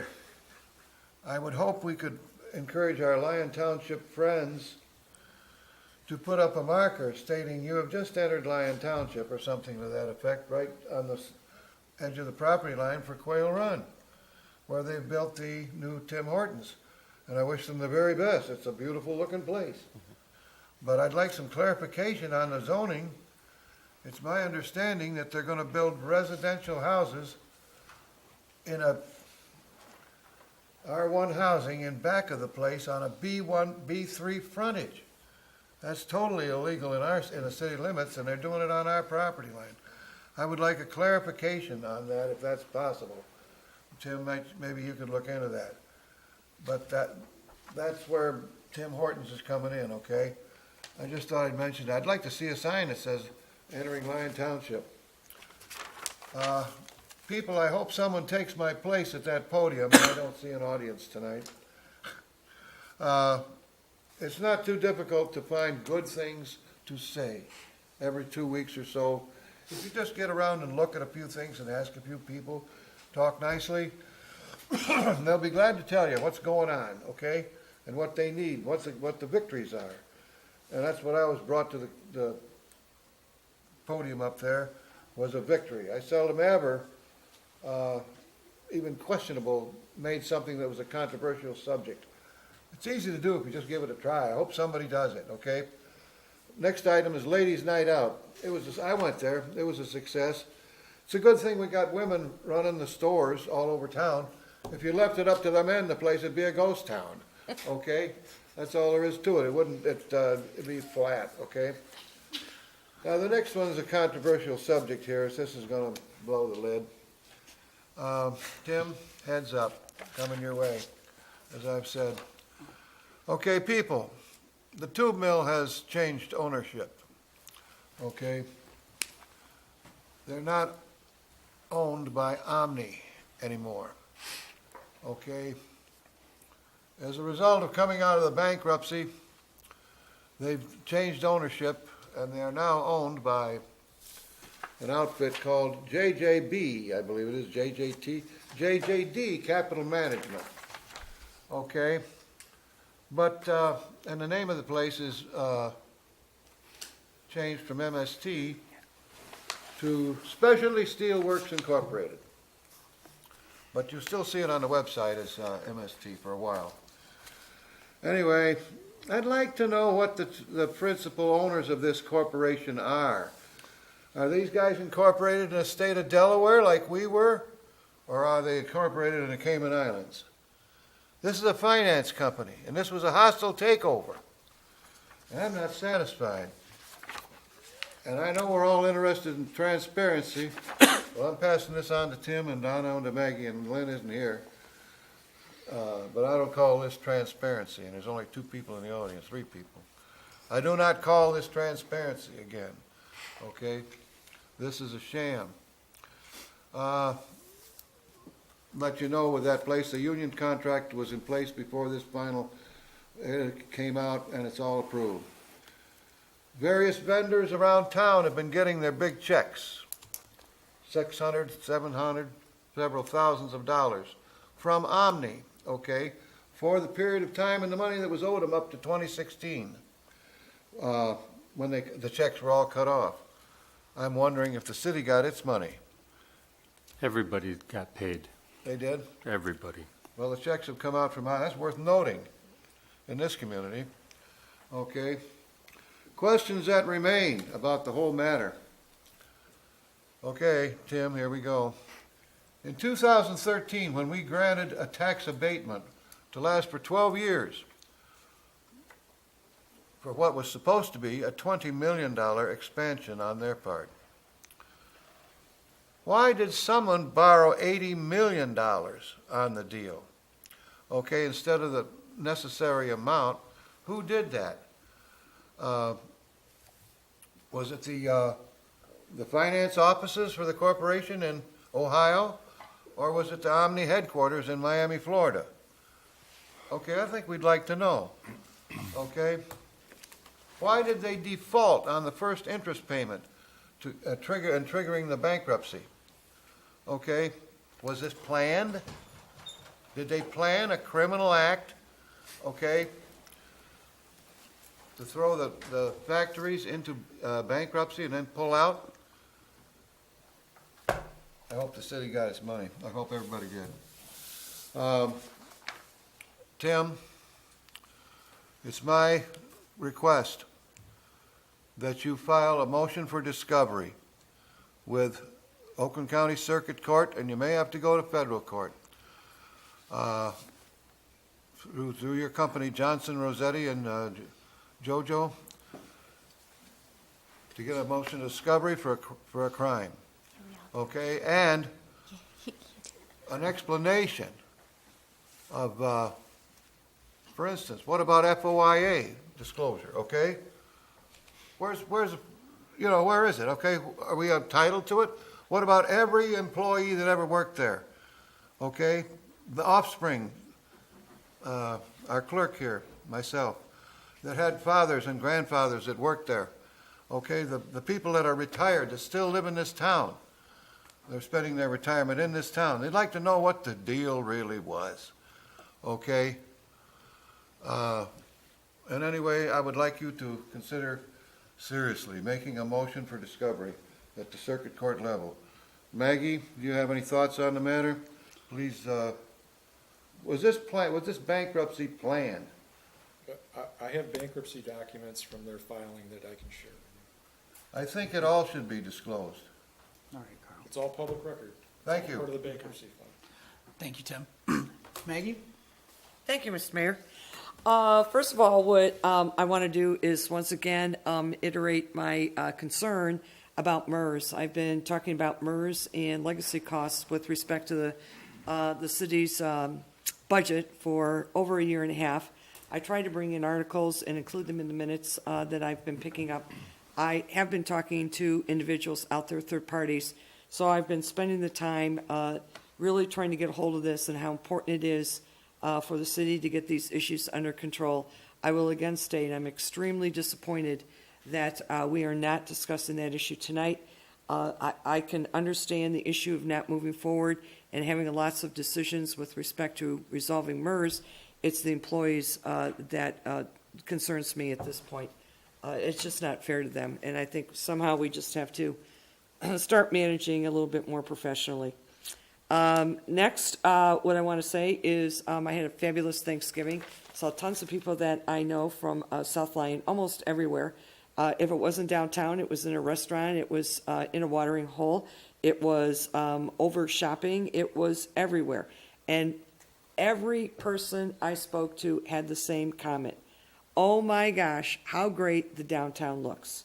How great does that downtown look?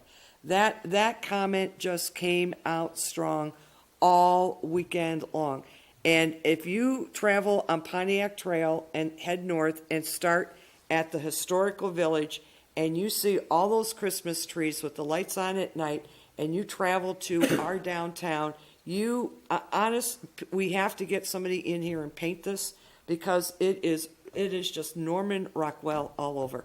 I can't tell you the comments all weekend long of how gorgeous our town looked. And I want to say congratulations to all the individuals, including the DPW guys who wrapped all that garland around all those light posts and did absolutely everything, because if it wasn't for them, I don't think the town would look as nice as it does. Next, we have the City Employee Appreciation Night, which is coming up. I would hope that all the employees in the city attend this, which is next week. Please bring your families. Please bring your spouses and your significant others. This is a great evening to just sit back, relax. It's going to be over at the hotel, so everybody can just sit back and give your family a nice evening where you don't have to worry about anything but filling your plate and enjoying some great friendships that everybody has here in the city. Next, I'd like to bring attention that we all know that the Santa Letter House is up. And for those of you that have small children, or those of you that just, have a little bit of Christmas in your heart all year round, there's that letter box. Just drop your letter in to Santa Claus. And I do hear Santa does answer most of the letters. Next, what I wanted to say, this is a season for giving as we're moving into December. I will disclose that I did sit on the board of directors for Active Faith for many years. This is their card this year. Ladies and gentlemen, it's so simple. All you do is just put a check in there for $10, put it in the envelope. It's already addressed for you. So please, donate to those causes that spend so much time here in the city, making somebody's life a little bit more better. Just a couple bucks, $10, 15. please remember your nonprofit organizations this time of year. It's so important, and we have so many good ones to think of. This is mine because I grew up here on this nonprofit organization, and I would like everyone to, hopefully to help out Active Faith if you can. Thank you very much, everybody. Thank you for inviting all of us into your home this evening. Have a great week. We'll see you at Cool Yule, and we'll also see you at the next City Council meeting in December. Good night, everyone. I'm going to keep this short and sweet, but I'm going to start with sending a big thank you and congratulations to our South Lyon Fire Chief, Mike Kennedy, who has been given a great opportunity to advance his career, and we are going to miss you, buddy. The fire department has been, just stellar under your watch, and we will sorely miss you, my friend, and we wish you all the best. And I would expect maybe a phone call or two going down the road, and we'll appreciate that. And secondly, I just wanted to remind everyone about Cool Yule. I heard Santa Claus might be in town, so hopefully we'll see you out there. Other than that, I would call it good. We have a close, Oh, you're right. motion to, well, So I can't make motions, right? we can enter in a closed session. Okay. Closed session. Well, uh, what's the procedure we have to say? Well, just to introduce the matter, it's a request to go into closed session pursuant to MCL, so it's written in the agenda. Right, I'll just read it. Closed session pursuant to MCL 15.268H of the Open Meetings Act to discuss written attorney-client privileged communication and legal opinion regarding personal matter, which is exempt from disclosure under MCL 15.243G of the Freedom of Information Act. I'll make that motion. Do I got a second? I'll second it. To do a roll call. Yes. Okay. Do a roll call. Gotta have a roll call, yeah. Kibble, Yes. Brazian, Yes. Rizzi, Yes. Elchat, Yes. Richards, Yes? Walton, Yes. Fitzroy. No. So, I'll have to clear the room. Okay, now, how many breaks? You gotta hit the gavel, don't you? Yeah.